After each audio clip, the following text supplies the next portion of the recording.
السلام عليكم ورحمة الله وبركاته.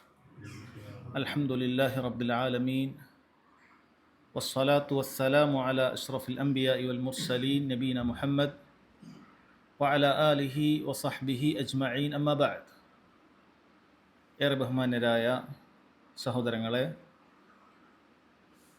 കച്ചവടവുമായി ബന്ധപ്പെട്ട വിധിവിലക്കുകളാണ് നമ്മൾ വായിച്ചു വരുന്നത്. കഴിഞ്ഞ 2 ക്ലാസ്സുകളിലായി കച്ചവടത്തിൽ നമ്മൾ നിർബന്ധമായും പാലിച്ചിരിക്കേണ്ട 4 നിബന്ധനകളെക്കുറിച്ചാണ് നമ്മൾ പഠിച്ചത്. പരസ്പരം തൃപ്തിയുണ്ടായിരിക്കുക എന്നുള്ളത് കച്ചവടത്തിൻ്റെ നിബന്ധനയാണ് എന്ന് നമ്മൾ പറഞ്ഞു. അതേപോലെ തന്നെ കച്ചവടം ചെയ്യുമ്പോൾ അതിൽ ഗറർ ഉണ്ടാകാൻ പാടില്ല, അവ്യക്തത ഉണ്ടാകാൻ പാടില്ല.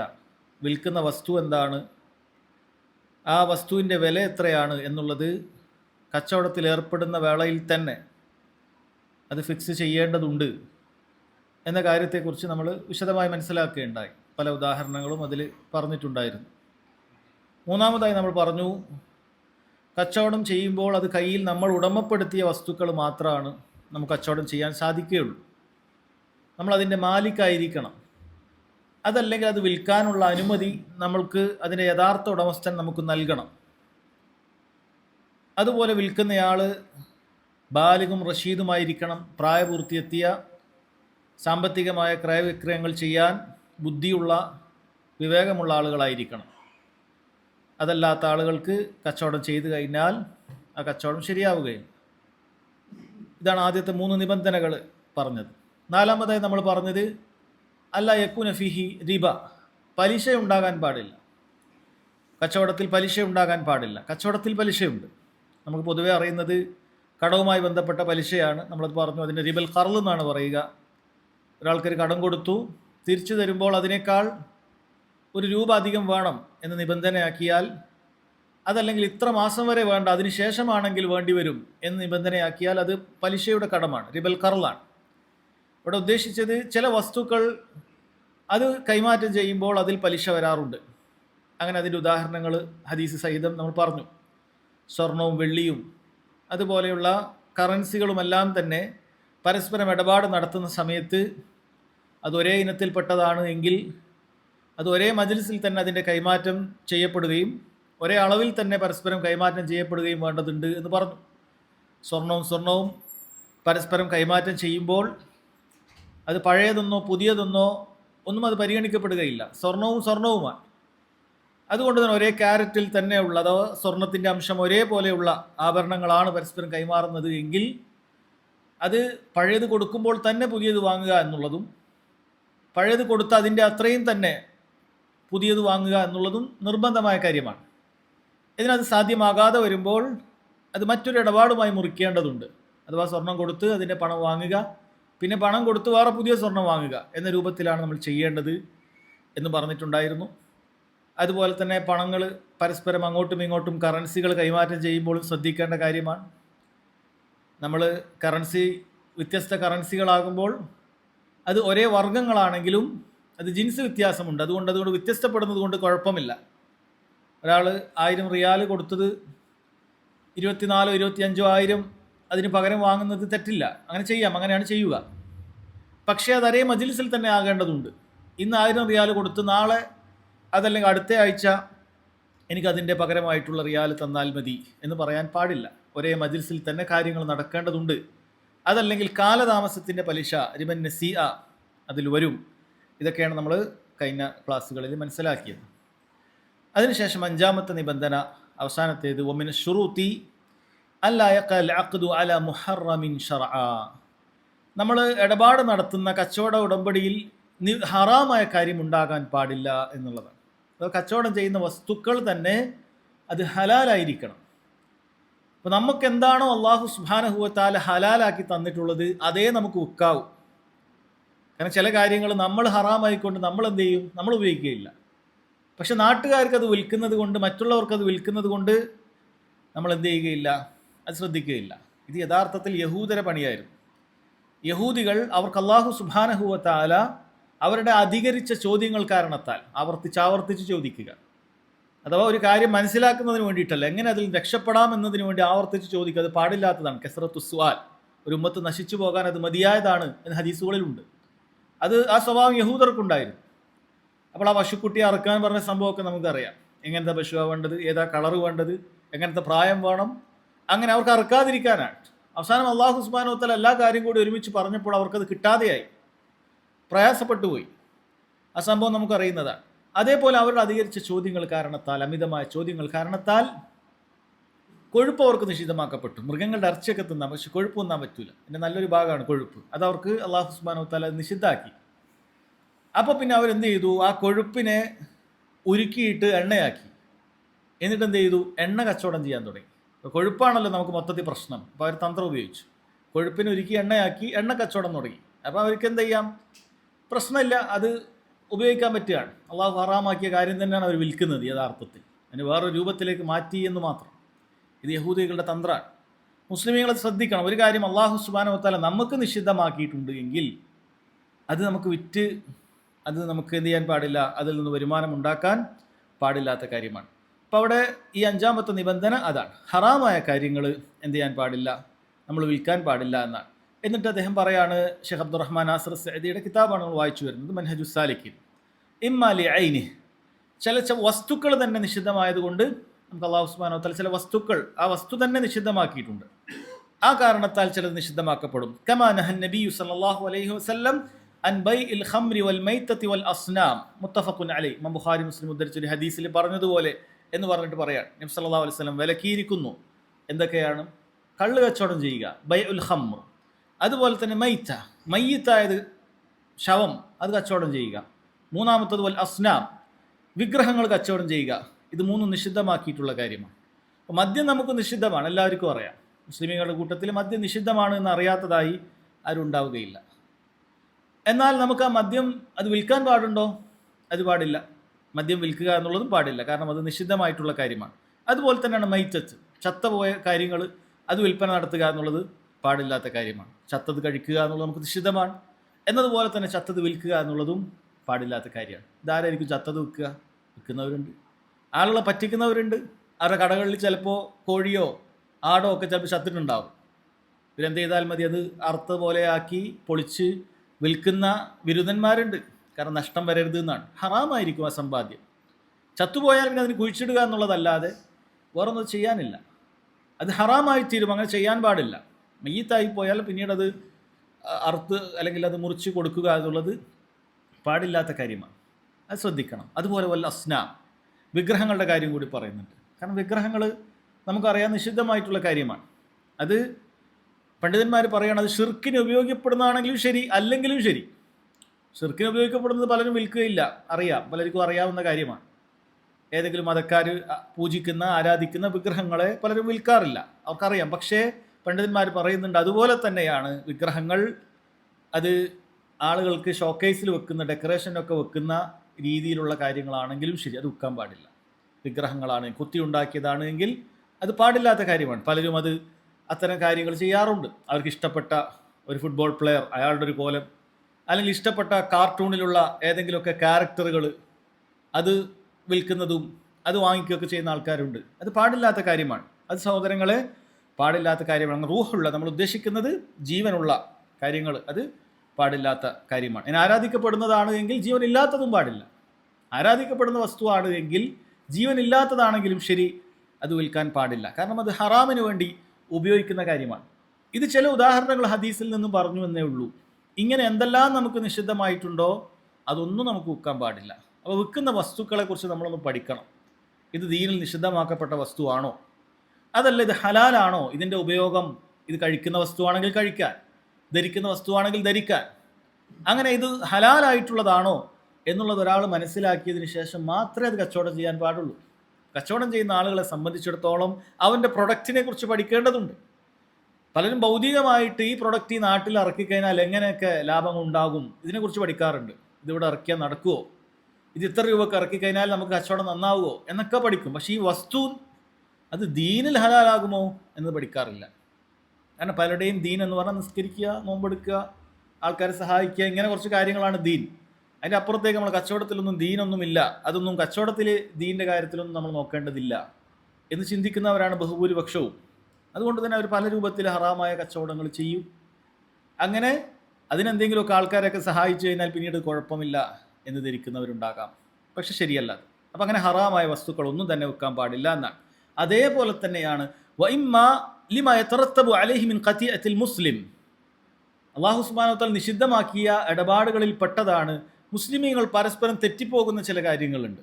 അങ്ങനെയുള്ള ചില കാര്യങ്ങൾ അള്ളാഹു സുബ്ഹാനഹു വ തആല ഹറാമാക്കിയിട്ട്, വസ്തു ഹറാമൊന്നുമല്ല. വസ്തു ഇപ്പോൾ കള്ളും അതല്ലെങ്കിൽ അങ്ങനെ പന്നി മാംസമോ ശവമോ അല്ലെങ്കിൽ ഈ വിഗ്രഹങ്ങളോ ഇങ്ങനത്തെ ഒന്നുമല്ല. വസ്തുക്കൾ നല്ലത് തന്നെയാണ്. പക്ഷേ ചില കച്ചവടങ്ങൾ ദീനിൽ അള്ളാഹു തആല ഹറാമാക്കിയത് റസൂലുള്ളാഹി സ്വല്ലല്ലാഹു അലൈഹി വസല്ലം നമുക്ക് പഠിപ്പിച്ചു തന്നിട്ടുള്ളത് മുസ്ലിമീങ്ങളുടെ ബന്ധം തെറ്റിപ്പോകുന്ന, പരസ്പരം ബന്ധം വഷളായി പോകുന്ന ചില കാര്യങ്ങളുണ്ട്. പറയുമ്പോൾ മനസ്സിലാകും.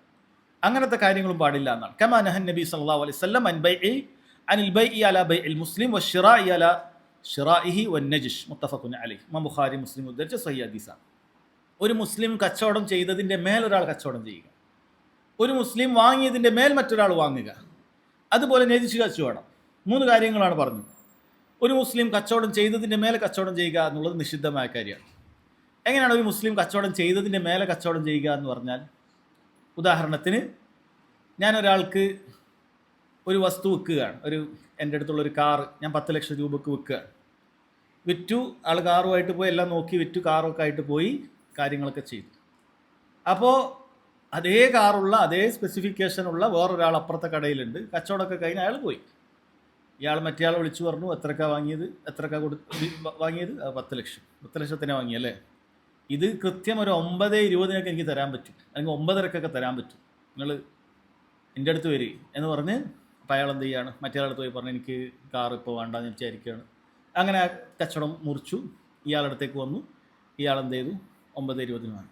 ചിലപ്പോൾ ഇയാൾക്ക് നല്ല പ്രോഫിറ്റ് ഉള്ള കാര്യമായിരിക്കാം. പക്ഷെ എങ്കിൽ പോലും ഒരാൾ കച്ചവടം നടന്നതിന് അയാൾ വഞ്ചിച്ചിട്ടൊന്നുമില്ല. സാധാരണ നാട്ടിലുള്ളൊരു വിലക്ക് മാത്രമേ അയാൾ വിറ്റിട്ടുള്ളൂ. അതല്ലാതെ 5 ലക്ഷത്തിൻ്റെ കാർ 10 ലക്ഷത്തിന് വിറ്റ് അയാൾ വഞ്ചിച്ച കാര്യമൊന്നുമല്ല. അതാണെങ്കിൽ നമുക്ക് അയാൾ അറിയിക്കാം. അയാൾക്ക് തിരിച്ചെടുപ്പിക്കാനും ബാക്കി 5 ലക്ഷം വാങ്ങിക്കാനും ഒക്കെ ഇതിൽ നിയമമുണ്ട്, അങ്ങനെയുള്ള കച്ചവടം ഇല്ലാത്ത വില പറഞ്ഞാൽ. പക്ഷേ ഇവിടെ അങ്ങനെയൊന്നുമല്ല. ഇവിടെ അയാൾ സാധാരണ രീതിയിൽ വില വിറ്റു. പക്ഷേ ഇയാൾക്ക് എന്ത് ചെയ്യുക, ഇയാളുടെ പ്രോഫിറ്റ് ഒന്നുകൂടി കുറക്കുകയാണ് ഇയാൾ ചെയ്യുന്നത്. എന്നിട്ട് നടന്ന കച്ചവടം എന്ത് ചെയ്യുകയാണ്, അത് മുറിച്ചിട്ട് അതിൻ്റെ മേലെ കച്ചവടം ചെയ്യുക എന്നുള്ളത്. ഇത് ദീൻ നിഷിദ്ധമാക്കിയിട്ടുള്ള കാര്യമാണ്. ഇങ്ങനെ ചെയ്യാൻ പാടില്ല. ഇത് ചെയ്താൽ നമുക്കറിയാം സ്വാഭാവികമായിട്ട് എന്തായിരിക്കും ഉണ്ടാവുക, ഈ കച്ചവടക്കാരൻ മറ്റേ ആളോട് തീർച്ചയായും ദേഷ്യം ഉണ്ടാകും. മുസ്ലിമീങ്ങളുടെ ബന്ധം മുറിഞ്ഞു പോകുന്ന എല്ലാ കാര്യങ്ങളും ദീനിൽ ഹറാമാക്കിയത് കാണാൻ പറ്റും. മുസ്ലിമീങ്ങളുടെ ബന്ധം കെട്ടുറപ്പോടെ ഉണ്ടാവുക എന്നുള്ളത് വലിയ കാര്യമാണ്. ഇന്ന് ഈ സമൂഹത്തിൽ നമുക്കത് പറയുമ്പോൾ പെട്ടെന്ന് ഉൾക്കൊള്ളാൻ പറ്റുകയില്ല. കാരണം നമ്മൾ അനേകായിരം കക്ഷികളുടെയും മറ്റൊക്കെ ഇടയിലാണ് നിൽക്കുന്നത്.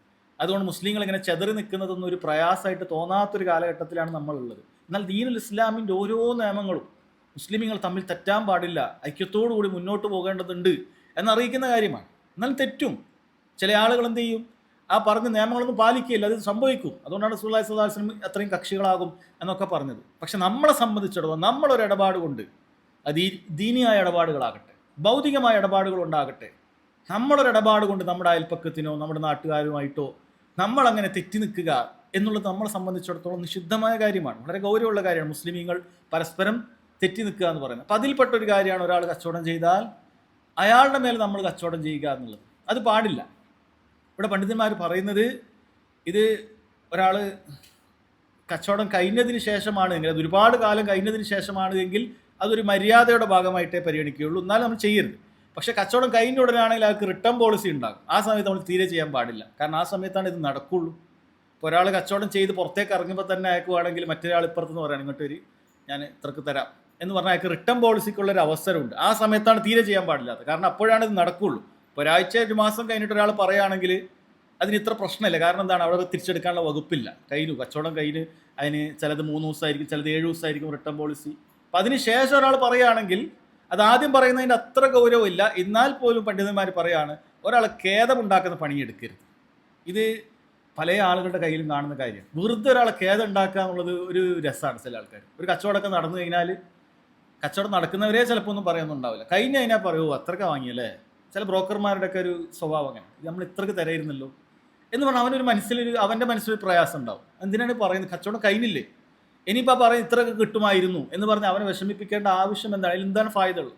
ഒന്നാ വാങ്ങിയവനൊരു പ്രയാസമായി, എൻ്റെ ഒരു 50,000 പോയല്ലോ ഇനി ആ കച്ചവടം കൊടുത്തവൻ്റെ മേൽ ഇവനൊരു മോശം ചിന്ത തുടങ്ങി, ഓ എന്നെ പറ്റിച്ചു എന്നൊക്കെ. ഇല്ല, അവൻ കറക്റ്റ് വിലയൊക്കെ ആയിരിക്കും, അവൻ നാട്ടിൽ പറ്റുന്ന ഒരു ലാഭമൊക്കെ ആയിരിക്കും എടുത്തത്. അങ്ങനെ ചെയ്യാതിരിക്കുക. എന്നാൽ അതേ സമയത്താണെങ്കിൽ അത് കൂടുതൽ നിഷിദ്ധമാകും, കാരണം അവന് റിട്ടേൺ കൊടുക്കാൻ പറ്റുന്ന അവസരത്തിലാണുള്ളത്. അപ്പോൾ ആ സമയത്ത് നമ്മൾ ചെയ്യാൻ പാടില്ല. അതായത് കടയുടെ കച്ചവടം നടന്ന് പുറത്തേക്ക് ഇറക്കുന്ന സമയത്തോ, അതല്ലെങ്കിൽ ഇപ്പോൾ റിട്ടേൺ പോളിസി 7 ദിവസമാണ്, 7 ദിവസത്തിനിടയിലോ ചെയ്യുക എന്നുള്ളത് അത് കൂടുതൽ ഗൗരവമുള്ള കാര്യമാണ്. കാരണം അവന് കൊടുക്കാനുള്ള വകുപ്പുണ്ട്. അപ്പോൾ മറ്റവൻ്റെ കച്ചവടം മുറിഞ്ഞു പോവുകയും ചെയ്യും, ഇവന് കച്ചവടം കിട്ടുകയും ചെയ്യും. അങ്ങനെ ചെയ്യാൻ പാടില്ല. അത് അള്ളാഹു അവന് കണക്കാക്കിയതാണെന്ന് മനസ്സിലാക്കുക. ചിലപ്പോൾ ഒരേ കടകൾ അപ്പുറത്തും ഇപ്പുറത്തും തുറന്നു കഴിഞ്ഞാൽ ഒരു കടയിൽ ചിലപ്പോൾ അള്ളാഹു സുബ്ഹാനഹു വ തആല ഒരുപാട് കച്ചവടം കൊടുക്കും, മറ്റവനത് കൊടുക്കണമെന്നില്ല. അത് അള്ളാഹുവാണ് ആളുകൾക്ക് റിസ്ക് കണക്കാക്കുന്നത്, നമ്മളല്ല.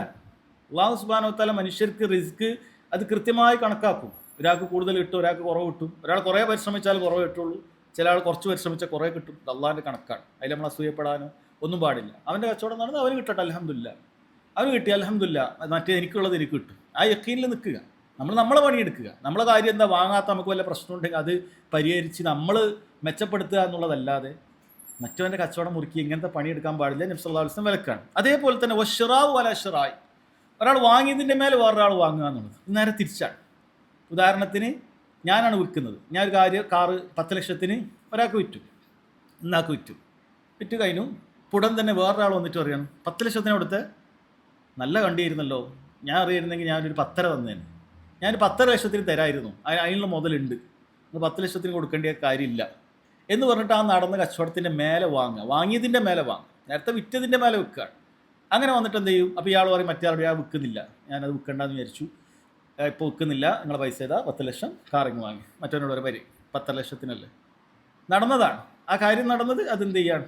ഇതിപ്പോൾ ഞാൻ കാറിൻ്റെ ഉദാഹരണം പറഞ്ഞുള്ളൂ. ഇത് കെട്ടിടത്തിൻ്റെ മേലുണ്ടാവാം, സ്ഥലത്തിൻ്റെ മേലുണ്ടാവാം, മറ്റു പല വസ്തുക്കളുണ്ടാവും. ഇത് വലിയ വലിയ കച്ചവടമൊക്കെ ആകുമ്പോൾ ചിലപ്പോൾ എന്ത് ചെയ്യും, ഉറപ്പിച്ച കച്ചവടങ്ങൾ ഇങ്ങനെ പൊളിക്കുന്ന ആളുകളുണ്ടാകും. കാര്യങ്ങൾ കൃത്യമായി ഉറപ്പിച്ച് എല്ലാ രേഖയൊക്കെ ആക്കി, ചിലപ്പോൾ പൈസ ട്രാൻസ്ഫർ ആക്കിയിട്ടുണ്ടാവില്ല. പക്ഷേ കച്ചവടമൊക്കെ, കാരണം പൈസ ട്രാൻസ്ഫർ ആക്കലല്ല കച്ചവടം, നമ്മൾ വാക്കാലാണ് കച്ചവടം. കച്ചവടം എന്ന് പറയുന്നത് നമ്മൾ കച്ചവടം ഒക്കെ ഉറപ്പിച്ചു, അതാണ് കച്ചവടം.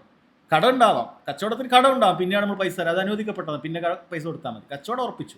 അപ്പോൾ മറ്റേ ആൾ അറിഞ്ഞു ഇവർ ഇന്നാളായിട്ട് കച്ചവടം ഉറപ്പിച്ചിട്ടുണ്ട്, അപ്പോൾ അയാൾ പറഞ്ഞു നമ്മൾ ഇത്രക്ക് തരാം, നമ്മൾക്ക് കുറച്ച് കൂട്ടിത്തരാം എന്ന് പറയുക എന്നുള്ളത് പാടില്ലാത്ത കാര്യമാണ്. ഇത് പാടില്ല. എന്നാൽ ലേലം വിളി അത് അനുവദനീയമാണ്. അത് ഒരേ സമയത്ത് 2 ആളുകൾക്കും എന്തുണ്ട്, അവസരമുണ്ട്. ആരാണ് കൂടുതൽ കൊടുക്കുന്നത് അവൻ അനുവദിക്കപ്പെടുകയാണ്. അത് അനുവദിക്കപ്പെട്ട കാര്യമാണ്. പക്ഷെ അതിൽ വിലക്കപ്പെട്ട ഒരു വകുപ്പുണ്ട്, അത് മൂന്നാമത് പറയുന്നുണ്ട്. അതല്ല എങ്കിൽ കച്ചവടം കഴിഞ്ഞതിനെ മറ്റൊരാൾക്ക് മുറിക്കാൻ പാടില്ല, ഒരാൾ വാങ്ങിയതിൻ്റെ മേലെ മറ്റൊരാൾ മുറിച്ച് കയറ്റി വാങ്ങാൻ പാടില്ല. ഇത് നിഷിദ്ധമായ കാര്യമാണ്. മൂന്നാമത് പറയാണ് നെജിഷ് കച്ചവടം പാടില്ല എന്നാണ്. എന്താണ് നെജിഷ് കച്ചവടം? ഇത് നേരത്തെ പറഞ്ഞ ഈ ലേലം വിളിയിൽ വരുന്ന കാര്യമാണ്. ലേലം വിളിക്കുമ്പോൾ ഒരാളെടുത്തൊരു വസ്തു ഉണ്ടാകും, അതിനയാളൊരു ബേസ് പ്രൈസ് പറയും, അയാൾ പറയും 1 ലക്ഷം റുപ്യാണ്, വേറൊരാൾ വന്നിട്ട് പറഞ്ഞു 1.5, 1.6, 1.10 ഇങ്ങനെ വിളിക്കും. അപ്പോൾ വിളിക്കുമ്പോൾ ഇതിലൊരുവനുണ്ട്, ഇവൻ ബിരുദനാണ്, ഇവൻ കച്ചവടക്കാരൻ്റെ ആളാണ്. ഇവൻ എന്തിനാണ് നിർത്തിക്കുന്നതെന്ന് പറഞ്ഞാൽ വാങ്ങാനല്ല, ഇവനിങ്ങനെ കയറ്റി പറയേ ഉള്ളൂ. അത്യാവശ്യമുള്ള ആൾ ഇപ്പുറത്തുണ്ട് എന്നുള്ളത് ഇവനെ അറിയാം. ചില ആൾക്കാർക്ക് അത് ആവശ്യമായിരിക്കും, ആ വസ്തു ഒരേ മാർക്കറ്റുള്ള ആൾക്കാരായിരിക്കും. അപ്പോൾ ഇയാൾ വെറുതെ നിർത്തിയിരിക്കുകയാണ്. അപ്പോൾ ഇയാൾ എന്ത് ചെയ്യുക? 1 എന്ന് പറഞ്ഞാൽ ഇയാൾ 1.5, അപ്പോൾ മറ്റേയാൾക്ക് എന്തായാലും വാങ്ങിയേ പറ്റുള്ളൂ, അയാൾ 1.6 പറയും, 1.7, 1.10 ഇങ്ങനെ വിളിച്ച് ഇവൻ്റെ മേലെ ഒരു പരിധി, വാങ്ങിക്കുന്ന ഒരു പരിധി എത്തുമെന്ന് കണ്ടുമ്പോൾ മറ്റേ അയാൾ മുങ്ങും. പിന്നെ അയാൾ വിളിക്കൂല. 1.25 ആയിട്ടുണ്ടാകും. ചിലപ്പോൾ 1.5, 1.10 പോകേണ്ട സാധനമായിരിക്കും. ഇവനെന്ത് ചെയ്യും? ഇത്രയും കൂട്ടിയിട്ട് അവനങ്ങോട്ട് മുങ്ങും. അങ്ങനെ വാങ്ങാൻ ഉദ്ദേശമില്ലാതെ ചെയ്യുന്നതാണ് ഇത്. ചിലപ്പോൾ കച്ചവടക്കാരൻ്റെ ആളായിട്ടാവാം. അപ്പോൾ കച്ചവടക്കാരനെ കിട്ടിയതിൽ നിന്ന് കുറച്ച് ഇവനും കൊടുക്കും, കുറച്ച് അവനും കൊടുത്തു, അവന് ബാക്കി അങ്ങനെ ആവാം. ഇനി അങ്ങനെയുള്ളതാവാം. ഇനി അതല്ല, കച്ചവടക്കാരൻ്റെ ആളാവണമെന്നൊന്നുമില്ല, ഇയാളൊന്ന് ഉപദ്രവിക്കുക, ഇവന് വേണ്ട, ഇയാളൊന്ന് ഉപദ്രവിക്കുക, വെറുതെ വില കയറ്റി പറഞ്ഞ് കച്ചവടക്കാരൻ്റെ ആളൊന്നും ആയിരിക്കില്ല, ഇവൻ ലാഭവും കിട്ടുന്നുണ്ടാവില്ല. പക്ഷെ എന്നാലും എന്ത് ചെയ്യുക? ഇവനെ കുറച്ചൊന്ന് കയറ്റിയിട്ട് മെല്ലെ മുങ്ങുക. ഇത് പാടില്ല, ഇത് നിഷിദ്ധമാണ്. അതിനാണ് നെജിഷ് കച്ചവടം എന്ന് പറയുന്നത്. ഇത് നിഷിദ്ധമായിട്ടുള്ള കാര്യമാണ് എന്ന് നബി സല്ലല്ലാഹു അലൈഹി വസല്ലം പറയാം. അപ്പോൾ ഇതൊന്നും പല ആളുകൾ എന്ത് ചെയ്യാറില്ല, ശ്രദ്ധിക്കാറില്ല. ഈ രൂപത്തിലൊക്കെ ഹറാമായ രീതിയിൽ കച്ചവടം ചെയ്യുന്ന ആളുകളുണ്ട്. അത് പാടില്ല. അതുപോലെ അതിൻ്റെ ചില ഉദാഹരണങ്ങൾ കൂടി പറയുന്നുണ്ട്. വമിൻ ദാലിക നഹിഹു സല്ലല്ലാഹു അലൈഹി വസല്ലം അനി തഫ്രീഖ് ബൈന ദിർ റഹിം ഫിർ റഖീഖ്. ഈ കാലഘട്ടത്തിൽ ഇല്ലാത്തൊരു കാര്യമാണ്. അടിമകളുള്ള കാലഘട്ടത്തിൽ അവരെ കുടുംബ ബന്ധമുള്ള അടിമകളെ വേർപിരിച്ച് വാങ്ങുക എന്നുള്ളത് പാടില്ല. ഒരു അടിമയെ വിൽക്കുന്ന സമയത്ത് അതിൻ്റെ ഉമ്മയുണ്ടാകും, കുട്ടിയുണ്ടാകും. അപ്പോൾ ഉമ്മയും കുട്ടിയെ ഒരുമിച്ച് വാങ്ങുകയാണെങ്കിൽ അങ്ങനെ വാങ്ങുക, അതല്ലെങ്കിൽ ഒരുമിച്ച് വിൽക്കുകയാണെങ്കിൽ ഒരുമിച്ച് വിൽക്കുക. അതല്ലാതെ രണ്ടും വെവ്വേറെയാക്കാൻ പാടില്ല എന്ന് പറയുന്ന ഹദീസുകളുണ്ട്. അപ്പം അത് നിഷിദ്ധമായ രീതിയാണ്. ചില ഉദാഹരണങ്ങൾ അദ്ദേഹം പറയാം. പിന്നീട് പറയുന്നതും വളരെ ഗൗരവത്തിൽ നമ്മൾ ഈ കാലഘട്ടത്തിൽ ശ്രദ്ധിക്കേണ്ട ഒരു കാര്യമാണ്. വമിൻ ദാലിക്, അതിൽപ്പെട്ട നിഷിദ്ധമായ കച്ചവടത്തിൽപ്പെട്ടതാണ് ഇദാ കാനൽ മുഷ്തരി തഅലമു മിൻഹു അന്നഹു യഫ്അലുൽ മഅസിയത ബിമശ്തറാ. നമ്മൾ വിൽക്കുന്ന സമയത്ത് നമുക്കറിയാം ഈ വിറ്റ വസ്തു കൊണ്ട് ഇയാൾ ഒരു ഹറാമിനാണ് ഉപയോഗിക്കുക എന്നുള്ളത് നമുക്ക് കൃത്യമായിട്ട് അറിയാം. ആ വസ്തു ഹറാമല്ല എന്ന് പറഞ്ഞാൽ അസ്ലി ഹറാമായ ഒരു കാര്യമല്ല. പക്ഷേ ഇയാളിത് ഹറാമിനാണ് ഉപയോഗിക്കുക. അല്ലെ, ചില വസ്തുക്കൾ രണ്ടിൽ ഉപയോഗിക്കാൻ പറ്റുന്ന വസ്തുക്കളിൽ, അങ്ങനെയുള്ള രണ്ടിൽ ഉപയോഗിക്കാൻ പറ്റുന്ന വസ്തുക്കളുണ്ട്. ഹറാമ് മാത്രം പറ്റുന്ന വസ്തുക്കളുണ്ട്. പന്നി മാംസം കൊണ്ട് ഇനി വേറെ ഉപയോഗമൊന്നുമില്ല. പന്നി മാംസം ഹറാമാണ്, കള്ള് ഹറാമാണ്, അത് നമുക്ക് വേറെ സംശയമില്ല, ഹറാമാണ് ഇതിൻ്റെ അടിസ്ഥാനപരമായി. ഇനി വേറെ പരിപാടിയൊന്നും ഇനി വരാനൊന്നുമില്ല. പക്ഷേ ഇവിടെ ചില വസ്തുക്കളുണ്ട്, അത് തൊയ്യബായ വസ്തുവാണ്, പക്ഷെ അത് ഹറാമിൽ ഉപയോഗിക്കാം. അപ്പം അത് ഹറാമിൽ ഉപയോഗിക്കുമെന്ന് കണ്ടു കഴിഞ്ഞാൽ അത് പാടില്ല എന്നുള്ളതാണ് പറയുന്നത്. ഒരു ഉദാഹരണത്തിന് പറയുകയാണെങ്കിൽ പണ്ഡിതന്മാർ പറയുന്ന ഒരു ഉദാഹരണമാണ്, ഒരാൾ നല്ല വലിയൊരു ഫ്രൂട്ട്സ് കച്ചവടക്കാരാണ്, വലിയ ഫ്രൂട്ട്സ് മാർക്കറ്റുള്ള ആളാണ്, വലിയ അങ്ങാടിയിലെ വലിയ കച്ചവടക്കാരനാണ്. ഇയാൾക്ക് മുന്തിരി പല ടൈപ്പ് ഉണ്ട്. അപ്പോൾ ഇയാളൊരു വൈൻ കമ്പനിയെ സമീപിച്ചു. വൈൻ കമ്പനി സമീപിച്ചിട്ട് പറഞ്ഞു, നമുക്ക് ഡെയിലി ഒരു 10 ടൺ മുന്തിരി ഇറക്കണം. എന്താ വിഷയം? അത് വൈൻ ഉണ്ടാക്കാനാണ്. മുന്തിരി ഹലാലാണോ? ഹലാലാണ്. പക്ഷെ ഇയാൾ ഉണ്ടാക്കാൻ പോകുന്ന കാര്യം എന്താണ്? ഹറാമായ ഒരു പാനീയമാണ്, വൈനാണ്. അതല്ലെങ്കിൽ ബിയറാണ്, എന്തെങ്കിലുമൊക്കെയാണ്. അത് വാറ്റാനായിട്ടുള്ള എന്തെങ്കിലുമൊക്കെ വേണം, ബാർലി വേണം, ഗോതമ്പ് വേണം, ഇന്നത് വേണം. അപ്പോൾ അങ്ങനെ കള്ളുണ്ടാക്കാൻ പറ്റുന്ന വസ്തുക്കളാണ് ചോദിക്കുന്നത്. അത് വിൽക്കുക എന്നുള്ളത് പാടില്ലാത്ത കാര്യമാണ്. അത് വിൽക്കുക എന്നുള്ളത് പാടില്ലാത്ത കാര്യമാണ്. ഇനി അതിൻ്റെ ഇപ്പുറത്ത് ഒരാൾക്ക് ഗ്ലാസ് ബോട്ടലിൻ്റെ പരിപാടിയാണ്. അപ്പോൾ അയാൾക്ക് കുറേ ബോട്ടലിൻ്റെ ഓർഡർ കിട്ടി. എന്താണ് ബോട്ടലിൻ്റെ ഓർഡർ? അത് കള്ളിൻ്റെ കുപ്പിയാണ്, ബിയറിൻ്റെ കുപ്പിയാണ്, അതിനുള്ള ഓർഡറാണ്. വിൽക്കാൻ പാടുണ്ടോ? പാടില്ല. അത് എല്ലാ മേഖലയിലും വരും. ഒരാൾ ഹറാമിനാണ് ഇത് ഉപയോഗിക്കുക എന്നുള്ളത് എങ്കിൽ നമ്മളത് വിൽക്കാൻ പാടില്ല എന്നുള്ളതാണ്. എന്നാൽ നമുക്കത് അറിയില്ല, ഹലാലിനോ ഹറാമിനൊക്കെ ഉപയോഗിക്കാം, എങ്കിൽ നമുക്ക് വിൽക്കാം എന്നുള്ളതാണ്. നമ്മളത് ചുയിന്ന് അന്വേഷിക്കേണ്ട ആവശ്യമില്ല. ഒരാൾ വരികയാണ്, അയാൾ എന്തിനാണ് വാങ്ങുന്നത് നമുക്കറിയാം. അയാൾ 1 കിലോ മുന്തിരി വാങ്ങും. അയാളിന് 1 കിലോ മുന്തിരി അയാളെ വീട്ടിൽ കൊണ്ടുപോയിരിങ്ങനെ അയാൾ ചെറിയൊരു കുക്കറിലിട്ട് വാറ്റുമോ നമുക്കറിയണം, അത് നമ്മൾ നോക്കേണ്ട ആവശ്യമില്ല. അല്ലെങ്കിൽ അയാൾ ആ പറയുന്ന കുപ്പിയിൽ അയാൾ വല്ല കള്ളും എടുത്തിട്ട് ഒരു 10 കുപ്പി വാങ്ങാൻ ഒരാൾ വന്നു, അപ്പോൾ അയാൾ കള്ളൊഴിച്ചിട്ട് വേറെ കൊടുക്കും, അത് നമ്മൾ നോക്കേണ്ട ആവശ്യമില്ല. നമുക്കറിയില്ല, അറിയാത്ത കാര്യം നമ്മൾ നോക്കേണ്ട ആവശ്യമില്ല. പക്ഷെ നമുക്കറിയാണ് ഇത് ഇന്നതിന് വേണ്ടിയിട്ടാണ് ഉപയോഗിക്കാൻ പോകുന്നത്. ഇതിന് അല്ല, തീർത്തും ഹറാമായത് എന്തായാലും നമ്മൾ വിൽക്കാൻ പാടില്ല, നമ്മൾ ആദ്യത്തേതിൽ പറഞ്ഞു. പക്ഷേ ഇത് ഹറാമായ ഉപയോഗമുണ്ട് എങ്കിൽ അതിന് നമ്മൾ പാടില്ല എന്നുള്ളത് വളരെ ഗൗരവത്തിൽ പറയാം. പണ്ഡിതന്മാർ പല ഉദാഹരണങ്ങളും പറയുന്നു. എന്നിട്ട് ഇദ്ദേഹം ഇതിൽ പറയുന്ന ഉദാഹരണം കഷ്റ ഇൽ ജൗസി വൽ ബൈദിൽ ഖിമാർ, ചില ചൂതാട്ടത്തിന് വേണ്ടി മുട്ടയും അതേപോലെ ജൗസ്, നമ്മളെ വാൾനട്ടൊക്കെ പോലത്തെ ഉരുണ്ടതായ കുറേ വസ്തുക്കൾ ചൂതാട്ടത്തിന് ഉപയോഗിക്കാറുണ്ട്. പഴയ കാലത്ത് ഉപയോഗിക്കുന്നതാണ്. അങ്ങനെ ചൂതാട്ടത്തിനൊക്കെ ഉപയോഗിക്കുന്ന വസ്തുവാണെങ്കിൽ വിൽക്കാൻ പാടില്ല. ഈ കാലഘട്ടത്തിൽ ഇതേപോലെ പല മാരണത്തിൻ്റെയും സിഹറിൻ്റെയും ബ്ലാക്ക് മാജിക്കിൻ്റെ ഒക്കെ പണിയെടുക്കാൻ വേണ്ടി അങ്ങനെ ചില വെള്ളിമൂങ്ങ, ഇരുതല പാമ്പ്, ഇങ്ങനെ പല പരിപാടികളുണ്ട് നിങ്ങൾ കടത്തിക്കൊണ്ടുപോകാനൊക്കെ. അപ്പോൾ ഇത് എവിടെന്നെങ്കിലുമൊക്കെ കഷ്ടപ്പെട്ട് പോയി അവിടെ മരത്തിൻ്റെ മേലെ നിന്നൊക്കെ പിടിച്ചാൽ അത് വലിയ പൈസ ഒക്കെ ആൾക്കാർ കൊടുക്കും. നമ്മുടെ നാട്ടിലത് വേറെ പാടില്ല എന്നുള്ളതാണ്. നമ്മളെ സംബന്ധിച്ച് നാട്ടിൽ ഹലാലാണെങ്കിൽ പോലും മുസ്ലിങ്ങൾക്ക് അത് പറ്റില്ല. കാരണം ഇത് ഇന്ന കാര്യത്തിന്, മോശപ്പെട്ട കാര്യത്തിനാണ് അത് ഉപയോഗിക്കാൻ പോകുന്നത്. നമുക്കത് കൊടുക്കാൻ പാടില്ല. അത് നമുക്ക് കൊടുക്കാൻ പാടില്ല, നമ്മൾ ഉപയോഗിക്കുന്നില്ല, അതിലെന്താ പ്രശ്നം? ആ വസ്തു കുഴപ്പമില്ലല്ലോ എന്ന് രണ്ടും കാര്യം ചിന്തിച്ചിട്ട് കാര്യമില്ല. നമ്മൾ ഉപയോഗിച്ചാലും ശരി, ഇല്ലെങ്കിലും ശരി, ആ വസ്തു അസ്ലിയായ ഹലാലാണെങ്കിലും ശരി, അതൊരു ഹറാമിന് ഉപയോഗിക്കുമെന്ന് കണ്ടാൽ അത് കൊടുക്കാൻ പാടില്ല എന്നുള്ളതാണ്. ഷെയ്ഖ് സുലൈമാൻ റുഹൈലി ഹഫിളഹുല്ലാ അദ്ദേഹം വിശദീകരിക്കുന്നിടത്ത് പറയാണ്, ഒരാൾ താടി വടിക്കാൻ മനഃപൂർവ്വം കണക്കാക്കിക്കൊണ്ട് ഒരു റേസർ വാങ്ങിക്കാൻ വന്നാൽ അതുകൂടി കൊടുക്കാൻ പാടില്ല എന്നാണ്. അപ്പോൾ അദ്ദേഹം പറയുകയാണ്, എങ്ങനെയാണ് നമുക്ക് താടി അതിനാണ് ഉപയോഗിക്കാമെന്ന് അറിയാം. സ്വാഭാവികമായിട്ട് ഒരാൾ ബ്ലേഡ് വെക്കാമ്പോൾ നമുക്ക് കുഴപ്പമൊന്നുമില്ല. പക്ഷേ ഒരാൾ പറയണത് മുഖത്തിന് അങ്ങനെ പറ്റും ഇങ്ങനെ പറ്റുമെന്ന് അത് മനസ്സിലായി എങ്കിൽ അതുപോലും പാടില്ല എന്നാണ്. കാരണം താടി വടിച്ചു കളയുക എന്നുള്ളത് നിഷിദ്ധമാണ്. അത് ചുരുക്കുന്നതുമായി ബന്ധപ്പെട്ടാണ് പണ്ഡിതന്മാർക്ക് അഭിപ്രായ വ്യത്യാസമുള്ളത്. വടിച്ച് തീരെ കളയാൻ പാടില്ല.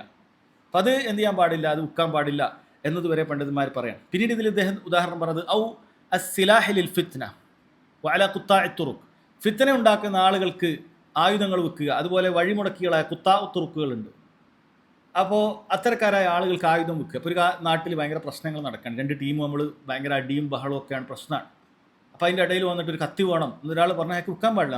നമ്മൾ വിൽക്കുന്നത് ചിലപ്പോൾ കത്തിയും കൊടുവാളും ഒക്കെ ഉള്ള കടയായിരിക്കാം. പക്ഷെ അവിടെ നാട്ടിലൊരു കുഴപ്പം നടക്കുകയാണെങ്കിൽ കട അടച്ച് വയ്ക്കുക, കൊടുക്കരുത്. നാട്ടിൽ കുഴപ്പം കത്തി നിൽക്കുന്ന സമയത്ത് നമ്മൾ എന്ത് ചെയ്യാൻ പാടില്ല, ഇത്തരം കാര്യങ്ങൾ വിൽക്കാൻ പാടില്ല. ഒരാൾ ഒരു കത്തി തരും, ഇന്നാളെ കൊല്ലാൻ പോവാണെന്ന് പറഞ്ഞാൽ ഞാൻ കത്തിയല്ലേ വെക്കുന്നത്, ഞാനും കത്തിയായിട്ട്, എനിക്ക് പൈസയും കത്തിയായിട്ടാണ്, എൻ്റെ കയ്യിൽ കത്തി വിറ്റാൽ എനിക്ക് പൈസ കിട്ടും, പോരാ, അത് ശരിയാവില്ല. അയാളത് ഹറാമാണ്, മറ്റൊരാളെ ഉപദ്രവിക്കാനാണ്, ഒരാളെ കൊല്ലാനാണ് കൊണ്ടുപോകുന്ന പറഞ്ഞാൽ ഹറാമാണ്, സംശയമില്ല. ഒരാൾക്ക് മറ്റൊരാളെ കൊല്ലാൻ പാടില്ല, അനുവാദമില്ല. അപ്പോൾ നമുക്കത് അയാൾക്ക് വിൽക്കാൻ പാടില്ല എന്നുള്ളത് സംശയമില്ലാത്ത കാര്യമാണ്. അതേപോലെ ഖുത്താഉ തുറുഖ്, പഴയ കാലത്തൊക്കെ യാത്രയിൽ മുടക്കുന്ന ആൾക്കാരുണ്ട്. ഇപ്പോൾ ഈ കാലഘട്ടത്തിൽ അറിയില്ല. പഴയ കാലത്തൊക്കെ യാത്ര ചെയ്യുമ്പോൾ ഓരോ നാട്ടിലൂടെ കടന്നു പോകണം. ഹജ്ജിനൊക്കെ പോവുകയാണെങ്കിൽ നടന്നിട്ടും ഒട്ടകപ്പുറത്തും കഴുതപ്പുറത്തൊക്കെയാണ് ആളുകൾ പോവുക. അപ്പോൾ ഓരോ നാട്ടിലേക്കൂടെയും ഗ്രാമങ്ങളിലേക്കൂടെ പോകുമ്പോൾ അവിടെ അതിൻ്റെതായ ഗുണ്ടകളൊക്കെ ഉണ്ടാവും. അപ്പോൾ അവരെന്ത് ചെയ്യും, ഇത്ര പൈസ തരണം എന്നൊക്കെ പറഞ്ഞ് കത്തി കാണിച്ച് ആൾക്കാരെ പൈസ ഒക്കെ വാങ്ങും, ചിലപ്പോൾ ഫുള്ളായിട്ട് അടിച്ച് മാറ്റും. അങ്ങനെയൊക്കെ ചെയ്യുന്ന ആൾക്കാരുണ്ട്. അപ്പോൾ ഇത്തരക്കാരായ ആളുകൾക്കും എന്ത് ചെയ്യാൻ പാടില്ല, നമ്മൾ വിൽക്കാൻ പാടില്ല. അപ്പം അത് ശ്രദ്ധിക്കേണ്ട കാര്യമാണ്. ഇത് അദ്ദേഹം ചില ഉദാഹരണങ്ങൾ പറഞ്ഞു എന്നേ ഉള്ളൂ. നമുക്ക് അതിൽ നിന്നൊരു വകുപ്പ് കിട്ടി, അതിൽ വിഷയം മനസ്സിലായി. ഏതെങ്കിലും ഒരു കാര്യം അത് ഹറാമിന് ഉപയോഗിക്കുമെന്ന് വ്യക്തമാണെങ്കിൽ പാടില്ല. ഇനി വസ്ത്രമാണെങ്കിലും ഒരു ഹറാമായ യൂസിനാണ്. ഒരു പെണ്ണിനെ സംബന്ധിച്ചിടത്തോളം ശരീരത്തിൻ്റെ ഔറത്തൊക്കെ വെളിവാക്കി പുറത്തിട്ടുകൊണ്ട് നടക്കുന്ന ഒരു വസ്തുവാണ്. അത് വീട്ടിലിടാനുള്ള ഉപയോഗമൊന്നും അതിനില്ല. അത് പുറത്തു മാത്രമേ ഇടുള്ളൂ, കാരണം അത്രയും വിലൻ്റെ ഒക്കെ ആയിരിക്കും. അത് വിൽക്കുക എന്നുള്ളതൊരു ടെക്സ്റ്റൈൽ കച്ചവടക്കാരനെ സംബന്ധിച്ചിടത്തോളം പാടില്ല. കാരണം അതിൻ്റെ യൂസ് അതാ. 5000 10,000 വസ്ത്രമായിരിക്കും. അത് ഔറത്ത് മറയാത്ത രൂപത്തിലുള്ളതായിരിക്കും. അത് ഔറത്ത് മറക്കാനൊരു വകുപ്പൊന്നുമില്ല. അത് വരുന്ന സ്ത്രീകൾ എന്തിനാണ് അത് ഉപയോഗിക്കുന്നത് ഇവനറിയാം. അത് വിൽക്കാൻ പാടില്ല നിന്നെ സംബന്ധിച്ചിടത്തോളം. നിന്റെ പെണ്ണുങ്ങൾ മാത്രം ഇടാതിരിക്കുക എന്നുള്ളതല്ല, മറിച്ച് ഒരു ഹറാമിന് അത് ഉപയോഗിക്കപ്പെടുമെന്നുണ്ടെങ്കിൽ നമ്മൾ പാടില്ല. പണ്ഡിതന്മാർ പറയുന്നത് ഇതേ വകുപ്പാണ് വാടകയ്ക്കും. വിൽക്കുന്നിടത്ത് മാത്രമല്ല, നമ്മൾ വാടക കൊടുക്കുമ്പോൾ അങ്ങനെ തന്നെയാണ്. ഹറാമായൊരു ഉപയോഗമാണ് അവിടെ ഉള്ളത് എങ്കിൽ വാടകയ്ക്കും കൊടുക്കാൻ പാടില്ല. ഇപ്പോൾ ബാങ്ക് നമുക്ക് അത്യാവശ്യത്തിന് ഉപയോഗിക്കാം, നെറൂറത്തിന് ഉപയോഗിക്കാം, അത് കുഴപ്പമില്ല. പക്ഷെ ബാങ്ക് കൊടുക്കുക തുടങ്ങാനുള്ള അവിടെ അതിന് മഹല്ല് നമ്മൾ കൊടുക്കുക, ഷോപ്പ് കൊടുക്കുക എന്നുള്ളത് നമ്മളെ സംബന്ധിച്ചിടത്തോളം പാടില്ല. ചിലപ്പോൾ മുടങ്ങാത്ത വാടക കിട്ടുന്ന കാര്യമായിരിക്കും. അവിടെ പലരും ശ്രദ്ധിക്കില്ല. 10 വർഷത്തേക്ക് നോക്കണ്ട, കരാർ 10 വർഷത്തേക്ക് കൃത്യമായി വാടക കിട്ടും, ഒരു കുഴപ്പമില്ല. ചില ആളുകൾ കൊടുക്കും. നമ്മളെ സംബന്ധിച്ചിടത്തോളം പാടില്ല. ബാങ്ക് ആകട്ടെ, ATM ആകട്ടെ, ലോട്ടറി സ്റ്റാളുകളാകട്ടെ, അങ്ങനെ ഹറാമായിട്ട് അറിയപ്പെട്ടിട്ടുള്ള ഒരു വസ്തുവിനും വാടകയ്ക്കും നമ്മൾ കൊടുക്കാൻ പാടില്ല എന്നുള്ളതാണ്. കാരണം വിൽക്കുന്നതിൻ്റെ അതേ ഹുക്കുമ തന്നെയാണ് വാടകയ്ക്ക്. നമുക്ക് ഹറാമായിട്ടുള്ള ഒരു കാര്യത്തിന്, തീർത്തും ഹറാമായ ഒരു വസ്തുവിന് എന്ത് ചെയ്യാൻ പാടില്ല. എന്നാൽ ഒരു ഇത് വാങ്ങുന്നത് അതിൻ്റെ അടിസ്ഥാനപരമായി ഹറാമിനല്ല, ഹലാലും ഹറാമൊക്കെ ഉള്ളതാണ്. ചിലർക്ക് വേണമെങ്കിൽ ചിലർ ഹറാമ് ചെയ്യും. അല്ലാതെ അടിസ്ഥാനപരമായി ആ ഉപയോഗം ഹറാമിനല്ലെങ്കിൽ നമുക്ക് വിൽക്കാം. ഉദാഹരണത്തിന് നമ്മൾ കെട്ടിടം ഉണ്ടാക്കിയിട്ട് ആളുകൾ താമസത്തിന് വിൽക്കും. അപ്പോൾ ആളുകൾ താമസിക്കും, മുസ്ലിമീങ്ങളും അല്ലാത്തവരൊക്കെ വാങ്ങും. മുസ്ലിമീങ്ങളല്ലാത്തവരും അതിൻ്റെ അടിസ്ഥാന ഉദ്ദേശം താമസിക്കുക എന്നുള്ളതാണ്. പക്ഷെ അവർ ചില ഹറാമുകളൊക്കെ ചെയ്യുന്നേക്കാം. കുപ്പിയെടുത്ത് കള്ളുടിക്കുന്നുണ്ടാകാം, ചിലപ്പോൾ അവരുടേതായ ചില ആരാധനകളും മറ്റൊക്കെ നടത്തുന്നുണ്ട്. അത് നമ്മൾ വിഷയമുള്ള കാര്യമല്ല. കാരണം നമ്മൾ അതിനു വേണ്ടിയിട്ടല്ല കൊടുത്തത്. അതിന് അടിസ്ഥാനപരമായൊരു ഉദ്ദേശം, ഒരു ലക്ഷ്യം അവിടെ ഉണ്ട്, താമസം എന്നുള്ളതാണ്. അത് പാടില്ല. എന്നാൽ ഒരാൾ ഒരു റൂം വാടക കൊടുക്കുന്ന ഒരു ക്ലബിനാണ്, അവിടെ എന്നും പോയ ചീറ്റ് കളിയും കള്ളുടിയും, ഇതാണ് അവിടുത്തെ അവസ്ഥ ആണെങ്കിലും അവിടെ വേറെ അടിസ്ഥാനപരം ഹലാലായ ഒരു ഉപയോഗമൊന്നും അവിടെ ഇല്ല. അവിടെ ഇങ്ങനെ TV കാണുക, ചീറ്റ് കളിക്കുക, കള്ളുടിക്കുക, ഇങ്ങനെ തള്ളുണ്ടാക്കുക, ഇതൊക്കെ തന്നെയാണ് അവിടെ നടക്കുന്നത്. ഒരു വലിയൊരു ക്ലബ്ബാണ്. അത് പാടില്ല. അതിന് നമ്മൾ കൊടുക്കുക, വാടക കൊടുക്കുക എന്നുള്ളത് പാടില്ല. ഇതും നമ്മൾ അടിസ്ഥാനപരമായി മനസ്സിലാക്കിയിരിക്കേണ്ട കാര്യമാണ്. വിൽക്കുന്ന വസ്തു ഹലാലായിരിക്കണം. ഇനി ഹറാമിന് ഉപയോഗിക്കപ്പെടാൻ സാധ്യത ഉണ്ടെങ്കിൽ അത് നമ്മൾ ശ്രദ്ധിക്കണം. അതേപോലെ തന്നെ വാടകക്കാണെങ്കിലും ശരി, വാടകക്ക് കൊടുക്കുന്നതും ഹലാലായിരിക്കണം. ആ ഹറാമിന് ഉപയോഗപ്പെടാൻ സാധ്യത ഉള്ളതാണ് എങ്കിൽ അത് നമ്മൾ എന്ത് ചെയ്യണം, ഒഴിവാക്കണം എന്നാണ് പറയുന്നത്. അതേപോലെ നിഷിദ്ധമായ വേറെയും ഒരു ഉദാഹരണം അദ്ദേഹം പറയാണ്. വനഹ്യു സല്ലല്ലാഹു അലൈഹി വസല്ലം അൻ തലഖി അൽ ജലബ്. തലഖി അൽ ജലബ് എന്ന് പറയുന്നത് ഒരു രീതിയാണ്. എന്ന് വെച്ച് കഴിഞ്ഞാൽ ഒരു നാട്ടിലേക്ക് വേറൊരു നാട്ടിൽ നിന്നും ആളുകൾ സാധനം കയറ്റി വരുന്ന സമയത്ത് മാർക്കറ്റിൽ സാധനം എത്തുന്നതിന് മുമ്പ് വഴിയിൽ നിന്ന് തന്നെ പോയി കച്ചവടം ഉറപ്പിക്കുക എന്നുള്ള രീതി അത് ദീനുൽ ഇസ്ലാമിൽ വിലക്കിയിട്ടുള്ള കാര്യമാണ്. നബി സല്ലല്ലാഹു അലൈഹി വസല്ലം പറഞ്ഞിട്ടുണ്ട്, ലാ തലഖൗ അൽ ജലബ്. നിങ്ങളിങ്ങനെ യാത്രാ സംഘത്തെ പോയി കണ്ടുമുട്ടി അങ്ങനെ ചെയ്യാൻ പാടില്ല. ഇപ്പം ഇങ്ങനെ ഉദാഹരണം പറഞ്ഞു തരാണെങ്കിൽ, ഇപ്പോൾ ഇവിടെ നമുക്കൊരു കോട്ടക്കൽ ഒരു മാർക്കറ്റ് ഉണ്ട്, അതിലേക്കാണ് ലോറിയിൽ സാധനങ്ങളൊക്കെ വരുന്നത്. അപ്പോൾ ഇങ്ങനെ വരുന്ന സമയത്ത് അത് ഇവിടുന്ന് ഏതെങ്കിലുമൊക്കെ ഒരു റൂട്ടിൽ നിന്നായിരിക്കും വരിക. പൊതുവേ വരുന്ന ഇപ്പോൾ തമിഴ്നാട്ടിൽ നിന്ന് വരുന്ന റൂട്ട്, അല്ലെങ്കിൽ എവിടെ നിന്നെങ്കിലൊക്കെ വരുന്ന റൂട്ടുണ്ടാവും. അപ്പോൾ നമ്മൾ അവിടെ അങ്ങാടിയിൽ എത്തുന്നതിന് മുമ്പ് നമ്മളൊരു വണ്ടിയായിട്ട് പുറപ്പെട്ട് അവിടെ എത്തിയിട്ട് അവരോട് അവിടെ നിന്ന് കച്ചവടമാക്കുകയാണ്. അങ്ങാടി മാർക്കറ്റിലേക്ക് വരുന്നതിന് മുമ്പ് അവിടെ പോയി വഴിയിൽ വെച്ച് കച്ചവടമാക്കുക എന്നുള്ളത് അത് പാടില്ലാത്ത കാര്യമാണ് എന്നാണ്. ഇതെന്തുകൊണ്ടാണ് പാടില്ലാത്തത്? ഇത് പഴയ കാലത്താണെങ്കിൽ ഇത് ഒന്നുകൂടി കൂടുതൽ മനസ്സിലാകും, പണ്ഡിതന്മാർ വിശദീകരിക്കാൻ. ഇത് ഒന്നുകിൽ ചിലത് ഇത് വരുന്ന കച്ചവടക്കാർക്ക് അതിൽ കുഴപ്പമുണ്ടാകും. ഉദാഹരണത്തിന് ഈ പോകുന്ന ആൾക്കാർ പറയും, നിങ്ങളെ വസ്തു എന്താണ്, നേന്ത്രപ്പഴമാണ് അല്ലേ, അത് ഇപ്പം മാർക്കറ്റിൽ വളരെ കുറഞ്ഞ് ഡിമാൻഡില്ല, വളരെ ഡിമാൻഡ് കുറവാണ്, നമ്മൾ വേണമെങ്കിൽ എടുക്കുക, ഇത്രയൊക്കെ എടുക്കാം എന്ന് പറഞ്ഞിട്ട് എന്ത് ചെയ്യും, ചിലപ്പോൾ അതിനേക്കാളും കുറഞ്ഞ റേറ്റിലൊക്കെ വാങ്ങും. അപ്പോൾ ഇവരെ സംബന്ധിച്ചിടത്തോളം പഴയ കാലത്താണെങ്കിൽ നമുക്കിപ്പോൾ ഫോൺ വിളിച്ച് അങ്ങാടിൻ്റെ റേറ്റ് അറിയാനൊന്നും വകുപ്പില്ല, അല്ലെങ്കിൽ അവിടെയുള്ള കണക്ഷനൊന്നുമില്ല. ആൾക്കാർ കഷ്ടപ്പെട്ട് അവിടെ നിന്ന് കൃഷി ചെയ്ത് അവരെ വണ്ടി കൊണ്ടുവന്ന്, ഇനി പഴയ കാലത്താണെങ്കിൽ വേറെ കഴുതപ്പുറത്തും മറ്റൊക്കെ കൊണ്ടുവന്ന് അവർക്കും കുറേ യാത്ര ഇനിയും ചെയ്യാനുണ്ട്. അപ്പോൾ അവരിങ്ങനെ ആലോചിക്കും, ഇനി എങ്ങനെ അവിടം വരെ എത്തണം. ഇയാൾ സത്യസന്ധനാണെന്ന് വിചാരിച്ചിട്ട് ഇയാൾ എന്ത് ചെയ്യും, അവിടെ മാർക്കറ്റ് വളരെ ഡൗൺ ആണ് കേട്ടോ, നമ്മൾ വേണമെങ്കിൽ ഇവിടെ ഏതായാലും നമ്മൾ എത്തിപ്പെട്ടതാണ്, നമ്മൾ എടുക്കാം എന്ന് പറയും. അങ്ങാടിയിൽ എത്തുന്നതിന് മുമ്പ് അങ്ങോട്ട് പോയി എന്ത് ചെയ്യാണ്, ഇയാളുടെ കച്ചവടം എടുക്കുക. അപ്പോൾ അയാളെ സംബന്ധിച്ചിടത്തോളം അയാൾക്ക് വലിയ നഷ്ടമാവും. അയാൾക്ക് ഒരു മാർക്കറ്റ് റേറ്റ് അറിയാതെ അയാൾ കൊടുക്കേണ്ട ഒരവസ്ഥ വരികയാണ്. അതേപോലെ തന്നെ സംഭവിക്കുന്ന കാര്യമാണ് ഇത് ചിലപ്പോൾ മാർക്കറ്റിനൊരു പ്രശ്നമാകും. എങ്ങനെയാണ് മാർക്കറ്റിന് പ്രശ്നം? ജനങ്ങൾക്ക് മൊത്തം പ്രശ്നമാകും. അതായത് വരുന്ന മുഴുവൻ സാധനവും ഇയാൾ എന്ത് ചെയ്യും? ഇയാൾ സ്റ്റോക്ക് ചെയ്യും. ഇയാൾ അവിടെ നിന്ന് സ്റ്റോക്ക് ചെയ്യും. പിന്നെ മാർക്കറ്റ് ഒരു മോണോപോളിയായി ഇയാളാണ് തീരുമാനിക്കുന്നത്. കാരണം ബാക്കിയുള്ള ഹോൾസെയിലേഴ്സിനൊന്നും വന്നതിന് മാർക്കറ്റിൽ നിന്ന് നേരിട്ട് ഇയാളുടെ അടുത്ത് വാങ്ങാനുള്ള വകുപ്പില്ല. മുഴുവൻ ഇയാൾ സ്വന്തമാക്കി. ഇയാൾ മുഴുവൻ സ്വന്തമാക്കിയിട്ട് ഇയാളായിരിക്കും ഇതിന് പ്രൈസ് തീരുമാനിക്കുക. നേരത്തെ എല്ലാ ഹോൾസെയിലേഴ്സിനും വന്ന് 10 രൂപയ്ക്ക് വാങ്ങാൻ പറ്റിയ വസ്തുവാണെങ്കിൽ ഇയാളത് ചിലപ്പോൾ അവിടെ പോയി മൊത്തമായിട്ട് എടുത്തിട്ട് എന്ത് ചെയ്യും? 10 രൂപയ്ക്ക് തന്നെ എടുത്തിട്ടുണ്ടാവും. ഇയാൾ ചിലപ്പോൾ എടുത്തിട്ടുണ്ടാവും. പക്ഷേ ഇയാളിനി അത് 15 ആക്കും, 20 ആക്കും. ആളുകൾക്ക് എന്ത് ചെയ്യാണ്? എല്ലാ ജനങ്ങൾക്കും അത് പ്രയാസമുണ്ടാവുകയാണ്. ഇതിൽ പണ്ഡിതന്മാർ പറയുകയാണ്, ആദ്യത്തെ കേസാണെങ്കിൽ അത് അവിടെ പോയി അയാൾക്കാണ് പ്രശ്നം ഉണ്ടാകുന്നത്, കച്ചവടക്കാരനാണ് പ്രശ്നം ഉണ്ടാകുന്നതാണെങ്കിൽ അയാൾ തൃപ്തിപ്പെടുകയാണെങ്കിൽ ഇത് കുഴപ്പമില്ല. പക്ഷെ രണ്ടാമത്തെ കേസാണ് അവിടെ സംഭവിച്ചിട്ടുള്ളത് എങ്കിൽ അത് ജനങ്ങൾക്ക് ഒന്നാകെ പ്രശ്നമുണ്ടാക്കുന്ന ഒരു രീതിയാണ്, മാർക്കറ്റിനെ ആകെ ഇടങ്ങാറാക്കുന്ന ഒരു രീതിയാണ് ചെയ്തിട്ടുള്ളത് എങ്കിൽ അത് ബാത്തിലായ കച്ചവടമാണ് എന്നാണ് പറയുന്നത്. കാരണം നബി സല്ലല്ലാഹു അലൈഹി വസല്ലം പറഞ്ഞു, ഫമൻ തലഖാഹു ഫഷ്തറാമിൻ, ആരെങ്കിലും അങ്ങനെ അങ്ങോട്ട് പോയി അയാൾക്ക് വാങ്ങിക്കഴിഞ്ഞാൽ ഫൈദ അത സയ്യിദുഹു അസ്സൂഖ്, ആ വിറ്റ ഒറിജിനലായിട്ടുള്ള ആ കച്ചവടക്കാരന് അങ്ങാടിയിലേക്ക് എത്തി അയാൾക്ക് കാര്യങ്ങൾ മനസ്സിലായാൽ ഫഹു ബിൽ ഖിയാർ, അവന് ഖിയാറുണ്ട്. അവന് വേണം എന്ത് ചെയ്യാം? നേരത്തെ നീ അവിടെ നിന്ന് വാങ്ങിയത് ഞാൻ ക്യാൻസൽ ആക്കുകയാണ്, നിൻ്റെ പൈസ ഇതാ, എൻ്റെ സാധനങ്ങൾ തരാം എന്ന് പറയാം. അത് ദീൻ ഇസ്ലാം അത് അനുവദിക്കുന്നുണ്ട്. അയാൾക്ക് ഖിയാറുണ്ട് എന്നാണ് പറയുന്നത്. ഇനി അതല്ല, കുഴപ്പമില്ല, നീ ഏതായാലും അവിടെ നിന്ന് വാങ്ങിയതല്ലേ, ഞാനത് ചെറിയ വ്യത്യാസത്തിനേ ഉണ്ടാവുള്ളൂ, നീ എന്നത് എടുത്തോളൂ എന്ന് പറഞ്ഞിട്ട് അയാൾ ഒഴിവാക്കുകയാണെങ്കിൽ കുഴപ്പമില്ല. പക്ഷേ ജനങ്ങൾക്കാണ് ഈ പ്രശ്നം ഉണ്ടാകുന്ന രീതിയിലാണ് സംഭവമെങ്കിൽ അത് പണ്ഡിതന്മാർ പറയണത് ബാത്തിലായി പോകും. പരസ്പരം തൃപ്തിപ്പെട്ടതുകൊണ്ട് കാര്യമില്ല, മറിച്ച് ആ കച്ചവടം ക്യാൻസലാക്കേണ്ടി വരും എന്നാണ് പറയുന്നത്. അപ്പോൾ ഇതൊക്കെ ആളുകൾ ശ്രദ്ധിക്കാത്ത കാര്യമാണ്. പഴയ കാലത്തൊക്കെ പലപ്പോഴും ഇത് നടക്കാറുണ്ട്. ഇത്തരത്തിൽ എന്ത് ചെയ്യും? ഇങ്ങനെ എല്ലാ കാര്യങ്ങളും ഇതാക്കി ജനങ്ങളെ പ്രയാസത്തിലേക്ക് എത്തുക, കൊള്ള ലാഭങ്ങൾ എടുത്തിട്ട് പ്രയാസത്തിലേക്ക് എത്തിക്കുന്ന പല മോണോപോളിയായി നടത്തുന്ന പല കമ്പനികളും അത് ചെയ്യുന്നത് അങ്ങനെയായിരിക്കും. ആ നാട്ടിലത്തെ വില ഇല്ലാത്ത വില അങ്ങോട്ട് ഉണ്ടാക്കും. കാരണം ബാക്കി എല്ലാത്തിനെയും അവർ അങ്ങ് വിഴുങ്ങും. എന്നിട്ട് പിന്നെ ജനങ്ങൾക്കില്ലാത്ത വില അവരങ്ങ് നിശ്ചയിക്കും. പിന്നെ എല്ലാവർക്കും അത് അവരെ നോക്കുക എന്നുള്ളതാണ്, അവരിൽ നിന്നും അവലംബിക്കുക എന്നുള്ളതല്ലാതെ വേറെ വഴിയില്ല. അതുകൊണ്ടാണ് പൂഴ്ത്തിവെപ്പും മറ്റുമൊക്കെ ദീനുൽ ഇസ്ലാം നിഷിദ്ധാക്കിയിട്ടുള്ളത്. അതായത് ആവശ്യ വസ്തുക്കളെ പൂഴ്ത്തിവെക്കുക എന്നുള്ളത് നിഷിദ്ധാണ്. ഒരാളൊരു അരിക്കച്ചവടക്കാരനാണ്, അപ്പോൾ അയാൾ എന്ത് ചെയ്യാണ്? അരി മുഴുവൻ എന്ത് ചെയ്യാണ്? പൂഴ്ത്തി വെക്കണം, വിൽക്കുന്നില്ല, സാധനമില്ല. മാർക്കറ്റ് ഭയങ്കര ഡിമാൻഡ് ആക്കാൻ വേണ്ടിയിട്ട് സാധനം ഇല്ലാത്ത അവസ്ഥയിലേക്ക് എല്ലാ ചെറുകിട ഇയാൾ വാങ്ങി വെച്ചിട്ട് ഇയാൾ ഇതിങ്ങനെ കൊടുക്കൂല, കുറച്ചേ കിട്ടുള്ളൂ. അങ്ങനെ എന്ത് ചെയ്യും? അതിന് ഡിമാൻഡായി, അത് വസ്തുവിന് ഡിമാൻഡായി, അതിന് റേറ്റ് 10 ഉള്ളത് 15 20 അങ്ങനെ പൂഴ്ത്തി വെച്ചിട്ട് ആവശ്യ വസ്തുക്കൾ എന്ത് ചെയ്യാണ്? അവിടെ ചെയ്യാണ്. അത് നിഷിദ്ധമാണ്. എന്നാൽ ആവശ്യ വസ്തുക്കൾ അല്ലെങ്കിൽ പണ്ഡിതന്മാർ അതിൽ വിശാലത പറഞ്ഞു, ആവശ്യ വസ്തുക്കളൊന്നും വേണമെന്നവർക്ക് വാങ്ങിയാൽ മതി. അങ്ങനെ എല്ലാവരും ആവശ്യക്കാരാകുന്ന നിർബന്ധമായി വാങ്ങേണ്ടതായ വസ്തുക്കൾ അല്ലെങ്കിൽ അതിൽ ഇളവുണ്ട്. അതല്ലാത്തതാണ് എങ്കിൽ പൂഴ്ത്തി വെക്കുക എന്നുള്ളത് പാടില്ലാത്ത കാര്യമാണ് എന്നാണ് പറയുന്നത്. പിന്നീട് നോക്കൂ, അദ്ദേഹം കൊടുക്കുകയാണ് മൻ ഗശ്ശ ഫലൈസ മിന്ന. ഇതൊരു അടിസ്ഥാനമായി ഒരു ഹദീസ് കൊടുത്തിട്ടുള്ളതാണ്, ഇമാം മുസ്ലിം ഉദ്ധരിച്ച ഹദീസാണ്. ആരാണോ നമ്മെ വഞ്ചിക്കുന്നത് അവൻ നമ്മെ പെട്ടവനല്ല എന്നാണ്. ഇത് വിശാലമായി മനസ്സിലാക്കേണ്ട ഒരു കാര്യമാണ്. വഞ്ചന എന്ന് പറയുന്നത് പാടില്ലാത്ത കാര്യമാണ്. വഞ്ചന എവിടെയും പാടില്ല. ഒരിക്കൽ നബി സല്ലല്ലാഹു അലൈഹി വസല്ലം അങ്ങാടി പോയപ്പോൾ അവിടെ ഒരാൾ കച്ചവടം ചെയ്യുന്നുണ്ട്. അയാളെന്തോ ഗോതമ്പോ മറ്റോ ഒക്കെ അല്ല വൃത്തിയിൽ ഇങ്ങനെ കൂന പോലെ ആക്കി കച്ചവടം ചെയ്യുന്നുണ്ട്. നബി സല്ലല്ലാഹു അലൈഹി വസല്ലമക്ക് എന്തോ തോന്നി. അവിടുന്ന് തൻ്റെ കൈ ആ ഗോതമ്പിൻ്റെ കൂനയിലേക്ക് ഇട്ട് നോക്കിയപ്പോൾ അടിയിൽ നനവൊക്കെ ഉണ്ട്. നബി സല്ലല്ലാഹു അലൈഹി വസല്ലം അയാൾ ചോദിച്ചു, എന്താണിത്? അയാൾ പറഞ്ഞു, മഴ.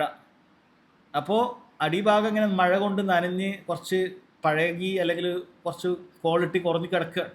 നബി സല്ലല്ലാഹു അലൈഹി വസല്ലം, നിനക്കത് മുകളിലേക്ക് വെച്ചൂടെ? കാരണം ഇത് ഉള്ളിലേക്ക് ആക്കിയിട്ട് ആളുകൾക്ക് എന്ത് ചെയ്യും? കൊടുക്കുമ്പോൾ അതും കൂടി കൂട്ടി അങ്ങോട്ട് കൊടുക്കുക എന്നുള്ള രീതിയാണ്. ഇത് പലപ്പോഴും നമ്മുടെ നാട്ടിൽ നടന്നുകൊണ്ടിരിക്കുന്ന ഒരു കാര്യമല്ലേ. പ്രത്യേകിച്ചും ഫ്രൂട്ട്സും മറ്റുമൊക്കെ വെക്കുന്ന ആളുകൾ ഇത് ധാരാളമായി ചെയ്യാം.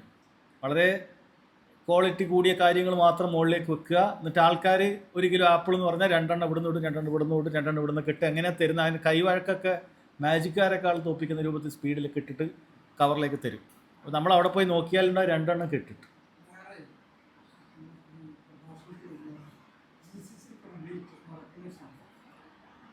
ഇന്ത്യൻ്റെ സാധനം തിരുവനന്തപുരത്ത് വരുന്ന കാർബോ റേറ്റ്, കൊച്ചിയിൽ വരികയാണെങ്കിൽ ഡൽഹിയിൽ വരുന്ന റേറ്റ്, ഇന്ത്യൻ്റെ സാധനം ഇത് ഈ സാധനങ്ങളൊക്കെ അവിടുത്തെ ലോക്കൽ ഇന്ത്യൻ്റെ ആണെന്ന് പറയുമ്പോൾ ഇത് പാകിസ്ഥാനിലാണെന്ന് പറഞ്ഞില്ല. കച്ചവടക്കാർ അത് പാടില്ല. അതായത് ഇപ്പോൾ അതും ഒരു റഷ്യയിൽ പെടുന്ന കാര്യമാണ് വഞ്ചന. അതായത് നാട് മാറ്റി പറയാം. കാരണം ചില നാട്ടിലെ പ്രൊഡക്റ്റിന് നമുക്കറിയാം വാല്യൂ ഉണ്ടാവും. ഉദാഹരണത്തിന് പല ഇലക്ട്രോണിക് വസ്തു ജപ്പാൻ എന്ന് പറഞ്ഞാൽ ആൾ ക്വാളിറ്റി കാണുന്ന കാര്യമാണ്. പക്ഷേ ഇത് ചൈനയിൽ നിന്ന് വളരെ കുറഞ്ഞ ഇറക്കിയതായിരിക്കും. സ്റ്റിക്കർ ഒന്ന് മാറ്റിയാൽ മതിയല്ലോ. അല്ലെങ്കിൽ ചൈന എന്നാലും പറഞ്ഞാൽ അവർ അടിച്ചു തരും. മെയ്ഡ് ഇൻ ജപ്പാൻ എന്ന് അടിക്കുക, ചൈന മെയ്ഡ് ഇൻ ജപ്പാൻ എന്ന് അടിച്ചിട്ട് തരും. എന്നിട്ട് ആൾക്കാരെ പറ്റിക്കുക. അല്ലെങ്കിൽ ഒറിജിനലാണ് എന്ന് പറഞ്ഞിട്ട് ഡ്യൂപ്ലിക്കേറ്റ് വെക്കുക. അപ്പോൾ വാച്ചാണെങ്കിലും ശരി, മറ്റ് പ്രൊഡക്റ്റ് ആണെങ്കിലും ശരി, ഒറിജിനലാണ്, ഇത് ഒറിജിനലാണ്, ഇത് ഭയങ്കര അങ്ങനെ പറ്റിയതുകൊണ്ട് കുറഞ്ഞ് കിട്ടിയതാണ് എന്നൊക്കെ പറഞ്ഞ ആൾക്കാരോട് കളവ് പറഞ്ഞിട്ട് സംഭവം വെക്കുക. ചിലപ്പോൾ ക്വാളിറ്റി ഉണ്ടാവും, പക്ഷേ വഞ്ചനയാണ് അവിടെ നടക്കുന്നത്. ഇല്ലാത്ത പേര്. കാരണം ഇയാൾ ഇത്രയും രൂപ കൊടുക്കാൻ തയ്യാറായത് എന്തിനാണ്? അത് ഇന്ന മാർക്കറ്റിൻ്റെ, ഇന്ന രാജ്യത്തിൻ്റെ, ഇന്ന പ്രൊഡക്റ്റാണ്, ഇന്ന കമ്പനീൻ്റെതാണ് എന്ന് അറിഞ്ഞുകൊണ്ടാണ് അയാൾ അല്പം പൈസ കൊടുക്കാൻ തയ്യാറായത്.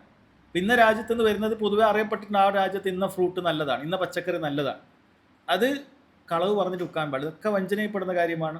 ഇത് വഞ്ചന ഒരുപാട് ഇതുമായി ബന്ധപ്പെട്ട കാര്യങ്ങളുണ്ട്. അല്ലെങ്കിൽ പഴയ ഒരു വണ്ടിയായിരിക്കും, ആക്സിഡൻ്റ് ആയി ടോട്ടൽ ലോസ് ആയിട്ടുണ്ടാവും. ഇതൊക്കെ ആൾക്കാർ ചെയ്യുന്ന നാട്ടിൽ ടോട്ടൽ ലോസ് ആയിട്ടുണ്ട്. അപ്പോൾ ഈ കാര്യങ്ങൾ ഈ വണ്ടി എടുത്തുകൊണ്ട് പോയി ഫുള്ള് നന്നാക്കി അതിനെ പെയിൻറ്റ് ചെയ്ത് അതിൻ്റെ പുറമെ പോളിഷ് ചെയ്ത് അതിൻ്റെ പുറമെ കോട്ടിംഗ് ഒക്കെ ചെയ്ത് കഴിഞ്ഞാൽ വണ്ടി ഇങ്ങനെ തിളങ്ങും. 2 കൊല്ലം മുമ്പത്തെ വണ്ടി മാതിരി ഉണ്ടാവും. അങ്ങനെ ഒരു കുഴപ്പമില്ല. അതിന് വേണ്ട ബാക്കിൽ നിന്ന് പേപ്പർ വർക്കുകളൊക്കെ ചെയ്ത് അതിന് വല്ല കമ്പനി റിമാർക്കുകൾ ഉണ്ടെങ്കിൽ അതൊക്കെ പോയി അവിടുന്ന് ഡിലീറ്റ് ചെയ്യാനുള്ള സംവിധാനങ്ങൾ ഇവർക്ക് കമ്പനിയിൽ ആളുണ്ടെങ്കിൽ അത് നടക്കും. ഇങ്ങനെ ഒരു ആക്സിഡൻറ്റ് നടന്നതായിട്ട് ഒരു ഹിസ്റ്ററിയിലും കിട്ടുകയില്ല. അത് പോയി വണ്ടി ടോട്ടൽ ലോസ് ആയി ഫുള്ള് പണി. ശരി, എന്ത് പണിയെടുത്ത് നന്നാക്കിയാലും ശരി, ഇത് കളവ് തന്നെയാണ്. കാരണം ടോട്ടൽ ലോസായ വണ്ടി ഒരാൾ ഒരിക്കലും എത്ര നന്നാക്കിയാലും ഈ പറയുന്ന വിലക്ക് വാങ്ങുകയില്ല. നീ എത്ര നന്നാക്കി മൊഞ്ചാക്കിയാലും ശരി, അതിങ്ങനെ സംഭവിച്ചതാണ്, നമ്മൾ നന്നാക്കിയിട്ടുണ്ട്, നിങ്ങൾക്ക് നോക്കാം എന്ന് പറഞ്ഞാൽ നമുക്ക് വിൽക്കാം. അയാളെ തൃപ്തിയോടുകൂടി അയാളെ വഞ്ചിക്കാതെ നമ്മളിങ്ങനെ ആക്കി റെഡിയാക്കിയിട്ടുണ്ട്, അത് വിൽക്കാം. അതാണ് നമ്മൾ ചെയ്യേണ്ടത്. അതല്ലാതെ വഞ്ചിക്കുക എന്നുള്ളത് പാടില്ലാത്ത കാര്യമാണ്. ഇനി ഫ്രൂട്ട്സ് കച്ചവടക്കാരൻ യഥാർത്ഥത്തിൽ ഇത് എങ്ങനെ നന്നായി ചെയ്യാം? അല്ല, സ്വാഭാവികമായിട്ടും അവർ നേരിടുന്ന ഒരു വെല്ലുവിളിയാണ്. വാങ്ങിയ ഫ്രൂട്ട്സ് കുറച്ച് കഴിയുമ്പോൾ അല്പം കേട് വരും, വാട്ടം വരും, പലതും വരാം. അവർക്ക് വേണമെങ്കിൽ 2 വേറെ വെച്ചാൽ മതി. ഇതല്പം കേടുള്ള ടൈപ്പാണ്, ഒരു കുഴപ്പമൊന്നുമില്ല, ആ ഭാഗം ഒന്ന് മുറിച്ച് കഴിഞ്ഞാൽ നിങ്ങൾക്ക് നല്ല രീതിയിൽ ഉപയോഗിക്കാം. മറ്റേത് 150 ആണെങ്കിൽ ഇത് നമ്മൾ 120 കൊടുക്കുന്നുണ്ട് എന്ന് പറഞ്ഞാൽ ചിലപ്പോൾ വാങ്ങുന്നവനും തോന്നും, ആ മാഷാ അല്ലാ, ഇത് അയാൾ നല്ല സത്യസന്ധതയോടുകൂടി ചെയ്യാം. അങ്ങനെ ചെയ്യുന്ന ചില സ്റ്റോറുകളുണ്ട്. അവർ വാടിയതിനെ വേറെ മാറ്റി വെക്കും. വാടിയതിന് കുറച്ച് വില കുറച്ചാൽ മതി. കാരണം ഇവന് ഫുള്ളായിട്ടത് നശിക്കുന്നതിനേക്കാളും നല്ല. കാരണം അത് ഉപയോഗശൂന്യമായിരിക്കുകയില്ല. ചെറിയ ചില ഭാഗങ്ങളൊക്കെ കട്ട് ചെയ്ത് അത് ഉപയോഗിക്കാനൊക്കെ പറ്റുന്നതായിരിക്കും. ആ നിലക്ക് വിറ്റ് കൊടുത്താൽ അള്ളാഹു സുബ്ഹാനഹു വ തആലയാണ് ബർക്കത്ത് തരേണ്ടത്. അല്ലാതെ സമ്പത്ത് എന്ന് പറയുന്നത് അതിൻ്റെ ആധിക്യത്തിലല്ല അള്ളാഹു തആല നൽകുന്ന ബർക്കത്ത്. കാരണം റബ്ബ് സുബ്ഹാനഹു വ തആല ഉദ്ദേശിച്ചാൽ അവനൊരുപാട് ചിലവുകളുണ്ടാവും. അവനൊരുപാട് പൈസ ഇങ്ങനെ ഉണ്ടാക്കി കഴിഞ്ഞാൽ ഒരു ഭാഗത്ത് അങ്ങനെ ചോർന്നു പോകാൻ അള്ളാഹു ഉദ്ദേശിച്ചാൽ മതി. ബർക്കത്ത് എന്ന് പറയുന്നത് വലിയ കാര്യമാണ്. കുറേ സമ്പത്ത് ഉണ്ടായതുകൊണ്ട് കാര്യമില്ല. അത് നിലനിൽക്കണം, സ്ഥായിയായി നിൽക്കണം. അതേപോലെ അത് മതിയാകണം, തൃപ്തി ഉണ്ടാകണം. ഇതൊക്കെ ബർക്കത്തിൻ്റെ ഭാഗമാണ്. ചില ആൾക്ക് ഇത്ര ഒരു മാസത്തിൽ ചിലപ്പോൾ 1 ലക്ഷം രൂപ വരുമാനം കിട്ടുന്നുണ്ടാവും. ബറക്കത്തില്ലെങ്കിൽ അയാൾ ലാസ്റ്റ് അവസാനത്തിൽ പിന്നെയും 10,000-ന് കടായിരിക്കും. ബറക്കത്ത് ഉണ്ടാവില്ല. എങ്ങനെ ചിലവ് ആണെന്ന് മനസ്സിലാവില്ല. എന്നാൽ വേറെ ചില ആൾക്ക് 25,000 രൂപ ആകെ ശമ്പളം ഉണ്ടാവും. അവർ അൽഹംദുലില്ലാ എല്ലാ കാര്യങ്ങളൊക്കെ ചെയ്ത് കഴിഞ്ഞ് അവസാനം ചിലപ്പോൾ 2,000-3,000 ആയിരം മാറ്റി വെക്കാൻ ചിലപ്പോൾ ഉണ്ടാകും. കാരണം അല്ലാഹു തആല ഒരാൾക്ക് ബറക്കത്ത് കൊടുത്തു കഴിഞ്ഞാൽ ഒന്നാമത് സമാധാനം കിട്ടും. ആ സമ്പത്ത് കൊണ്ട് സമാധാനം കിട്ടും, തൃപ്തി കിട്ടും. അള്ളാഹു ഖനാഅത്ത് കൊടുക്കുക എന്നുള്ള വലിയ കാര്യമാണ്. തൃപ്തി ഉള്ളതിൽ തൃപ്തി കിട്ടുക എന്നുള്ള വലിയ കാര്യമാണ്. അത് ചിലപ്പോൾ 1 കോടി മാസത്തിൽ വരുന്നവൻ ചിലപ്പോൾ ആ തൃപ്തി ഇല്ലെങ്കിൽ പിന്നെ കാര്യമില്ല. 1 കോടി കൊണ്ട് ഒരു കാര്യം ഉണ്ടാവില്ല. തൃപ്തി ഇല്ലെങ്കിൽ അതിനൊരു തൃപ്തിയില്ല, ഇത് ഇനിയും കിട്ടണം എന്നുള്ള ചിന്ത മാത്രമേ ഉള്ളൂ. തൃപ്തി ഇല്ലെങ്കിൽ പിന്നെ ഒരു കാര്യമില്ല. പിന്നെ അള്ളാഹു ഉദ്ദേശിക്കുന്ന രൂപത്തിൽ ചിലവുകളിൽ വന്നു കൊടുത്താൽ അവൻ പിന്നീട് ആ പറഞ്ഞ പൈസ എത്ര കിട്ടിയിട്ടും കാര്യമില്ല, അതിനേക്കാളും ചിലവ്. അപ്പോൾ അത് ആളുകൾ അതാണ് ചിന്തിക്കുന്നത്, പൈസ ഇങ്ങനെ ഉണ്ടാവുമല്ലോ എന്നാണ്. പക്ഷേ അള്ളാഹിൻ്റെ തൃപ്തി, അള്ളാഹു സുബ്ഹാനഹു വ തആല നൽകുന്ന ബർക്കത്ത് ഇതിൻ്റെ കച്ചവടത്തിൽ ഇല്ലെങ്കിൽ ഇനി ആളുകളെ വഞ്ചിച്ച് ചെയ്യുന്നതിന് യാതൊരു കാര്യമില്ല. ദുനിയാവിൽ നിന്ന് തന്നെ കിട്ടുന്ന ശിക്ഷയാണ് പരലോകത്തത് വേറെയും. പരലോകത്തത് വേറെയും ഉണ്ടാകും. ദുനിയാവിൽ തന്നെ അവൻ്റെ ബർക്കത്തില്ലായ്മ അവൻ അനുഭവിക്കേണ്ടി വരും. പരലോകത്ത് അത് വേറെയും. അതുകൊണ്ട് മൻ ഗശ്ശ ഫലൈസ മിന്നി എന്ന് നബി സല്ലല്ലാഹു അലൈഹി വസല്ലം പറഞ്ഞു. ഫലൈസ മിന്ന അല്ലെങ്കിൽ ഫലൈസ മിന്നി എന്നൊക്കെ പറഞ്ഞാൽ അത് വൻ പാപം എന്ന് അറിയിക്കുന്ന കാര്യമാണ്. ഒരു കാര്യത്തിൽ നബി സല്ലല്ലാഹു അലൈഹി വസല്ലം നമ്മിൽപ്പെട്ടവരല്ല എന്ന് പറഞ്ഞാൽ ആ ചെയ്ത കാര്യം വൻ പാപമാണ് എന്നാണ്. ഇതെല്ലാ മേഖലയിലും പെടുന്ന കാര്യമാണ്. വഞ്ചിക്കുക എന്ന് പറയുന്നത് മുസ്ലിമിനെ സംബന്ധിച്ചിടത്തോളം പാടില്ല. ഇവിടെ പണ്ഡിതന്മാർ വിശദീകരിക്കാൻ, ഇത് നമ്മൾ മുസ്ലിമിന് കച്ചവടം ചെയ്താലും ശരി, കാഫിറിന് കച്ചവടം ചെയ്താലും ശരി, മുസ്ലിമീങ്ങൾക്ക് മാത്രമുള്ള നിയമമല്ല. മുസ്ലിമീങ്ങളുടെ വാങ്ങാൻ വേണ്ടി വരുന്നവൻ അവനൊരു അവിശ്വാസിയാണ്, മുസ്ലിമല്ല, അവനെപ്പോലും നമുക്ക് വഞ്ചിക്കാൻ പാടില്ല. അവനെപ്പോലും വഞ്ചിക്കുക എന്നുള്ളത് നമ്മളെ സംബന്ധിച്ചിടത്തോളം ഒരാളോടും പാടില്ല. ലുൽമ് അത് ദീനുൽ ഇസ്ലാം നിരുപാധികമാണ് നിഷിദ്ധാക്കിയത്. ഒരാളോടും പാടില്ല. ഇങ്ങോട്ട് വഞ്ചിച്ചവനെ പോലും അങ്ങോട്ട് വഞ്ചിക്കാൻ പാടില്ല. ലാ തഖുൻ മൻ ഖാനക്, നിന്നെ വഞ്ചിച്ചവനെ നീ അങ്ങോട്ട് വഞ്ചിക്കാൻ പാടില്ല എന്നാണ്. കാരണം ചില ആൾക്കാർ ഇങ്ങോട്ട് നല്ലതാണെങ്കിൽ അങ്ങോട്ട് നന്നായിരിക്കും, ഇങ്ങോട്ട് വഞ്ചിച്ചാൽ പിന്നെ അങ്ങോട്ട് വഞ്ചിക്കും. അത് പാടില്ല. ഒരാൾ ഇങ്ങോട്ടൊരു ദുൽമ ചെയ്തു എന്ന് വിചാരിച്ചിട്ട് അങ്ങോട്ട് വഞ്ചന അയാളോട് ചെയ്യുക എന്നുള്ളത് അത് ദീൻ നിഷിദ്ധമാക്കിയ കാര്യമാണ്. അത് പാടില്ല. ഇനി ചില തന്ത്രങ്ങളുമായി ബന്ധപ്പെട്ട ചില കാര്യങ്ങൾ കൂടി പറഞ്ഞ് ഈ ദർസ് അവസാനിപ്പിക്കുകയാണ്. അതായത് പലിശ തന്നെയാണ്, പക്ഷെ ചില തന്ത്രങ്ങളിലൂടെ അത് പലിശ അല്ലാതെ നോക്കുന്ന കാര്യമാണ്. അതിനാണ് ഈനത്ത് എന്ന് പറയുന്നത് അതിൽപ്പെട്ടൊരു കാര്യമാണ്. അദ്ദേഹം പറയുകയാണ് വമിസ്ലു റിബ സരീഹ് നേർക്ക് നേരെയുള്ള ശരിയായ പലിശയിൽപ്പെട്ടതാണ് അത്തഹയ്യുലു അലൈഹി ബിൽ ഈന, ഈനത്ത് കച്ചവടം ചെയ്യുക എന്നുള്ളത്. എന്താണ് ഈനത്ത് കച്ചവടം? പല സൂറകൾ, പല രൂപങ്ങൾ അതിനുണ്ട്. ഇതിൽ പ്രധാനപ്പെട്ട അതിൻ്റെ ഒരു തത്വം എന്ന് പറയുന്നത്, ഇവിടെ കച്ചവടം എന്ന് പറയുന്നത് ഒരു പേരിനായിരിക്കും. കച്ചവടത്തിന് എന്തെങ്കിലും ഒരു വസ്തു നിശ്ചയിക്കുക എന്നുള്ളത് പേരിനായിരിക്കും. യഥാർത്ഥത്തിൽ ഒരു കടമ ഇടപാടായിരിക്കും നടക്കുന്നുണ്ടാവുക. ഉദാഹരണം പറയുകയാണെങ്കിൽ മനസ്സിലാവും. ഇപ്പം എനിക്ക് ഒരു 10 ലക്ഷം രൂപ കടം വേണം. അപ്പോൾ ഇന്നയാൾ തരാൻ തയ്യാറുണ്ട്. പക്ഷേ അയാൾക്ക് 10 ലക്ഷം എന്താണ് വെറുതെ തരുന്നത്? സാധാരണക്കാർ അങ്ങനെ ചിന്തിക്കുക, പലിശ എന്തെങ്കിലും കിട്ടുമോ എന്നാണ്. അപ്പോൾ പലിശ നമുക്ക് പാടില്ല, പലിശ നിഷിദ്ധമാണ്. അപ്പോൾ അതിനെന്ത് ചെയ്യും? ഒരു തന്ത്രം തയ്യാറാക്കുക. എങ്ങനെയാണ് തന്ത്രം? അയാളുടെ അടുക്കൽ എന്തെങ്കിലും ഒരു വസ്തു, ഒരു കാറ്, ഞാൻ പറയാണ് ആ കാറ് എനിക്ക് വേണം, 10 ലക്ഷത്തിനാണ് ആ കാറ് എനിക്ക് വേണം. അങ്ങനെ ഞാൻ എന്ത് ചെയ്യാണ്? ആ കാറ് വാങ്ങിക്കുകയാണ്. കടമാണ്, ഞാൻ കടത്തിനാണ്, പൈസ കൊടുക്കുകയില്ല. അങ്ങനെ കാറ് വാങ്ങിക്കും. അയാൾ കാർ എനിക്ക് തന്നു, 10 ലക്ഷത്തിന് കാർ. ഉടൻ തന്നെ അയാൾ എന്ത് ചെയ്യും?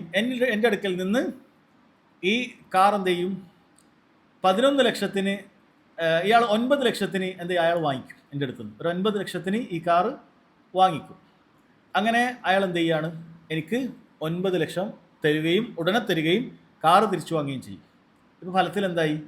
എനിക്ക് 9 ലക്ഷം കിട്ടിയോ? കിട്ടി. ഇനി അയാൾക്ക് കാറ് തിരിച്ച് അവിടെ കിട്ടുകയും ചെയ്തു. ഇനി ഞാൻ അയാൾക്ക് എത്ര കൊടുക്കാനുണ്ട്? ആദ്യത്തെ കച്ചവടത്തിൽ 10 ലക്ഷം കൊടുക്കാനുണ്ട്. അത് അയാൾക്ക് എനിക്ക് ഒരു വർഷത്തേക്കുള്ള അടവ് തന്നിട്ടുണ്ട്. ഇനിയിപ്പോൾ 9 ലക്ഷം ഒരു വർഷം കഴിഞ്ഞാൽ ഞാൻ 10 ലക്ഷമായി തിരിച്ചു കൊടുത്താൽ മതി. മനസ്സിലായോ? പെട്ടെന്ന് മനസ്സിലായ പ്രയാസമുണ്ട്. അതായത് ഒന്നുകൂടി പറഞ്ഞുതരാം. ഒരാൾക്ക് ഒരു കാറുണ്ട്, ആ കാറ് വെറുതെയാണ്. എനിക്ക് കിട്ടേണ്ടത് ഒരു 9 ലക്ഷം വിചാരിക്കുക. ഞാൻ 1 ലക്ഷം പലിശ തരാൻ തയ്യാറാണ്. പക്ഷെ അത് പലിശ എന്ന് പറയാതെ ആ 9 ലക്ഷത്തിന് വെറുതെ ഒരു കാർ അവിടെ വെച്ചിട്ട് നമ്മൾ പറയാണ് ആ കാർ ഞാൻ 10 ലക്ഷത്തിന് വാങ്ങാം എന്ന് വെറുതെ പറയാം. അങ്ങനെ കാറ് കടാണ്, പൈസ ഒന്നും കൊടുക്കില്ല. കാർ എനിക്ക് തന്നു, ഇന്നാൾ കാർ എനിക്ക് തന്നു, കാർ എൻ്റെ അടുത്താണുള്ളത്, ഞാൻ പൈസ ഒന്നും കൊടുത്തിട്ടില്ല, കടാണ്, കടത്തിനാണ് വാങ്ങിയത്. അങ്ങനെ കണ്ട്.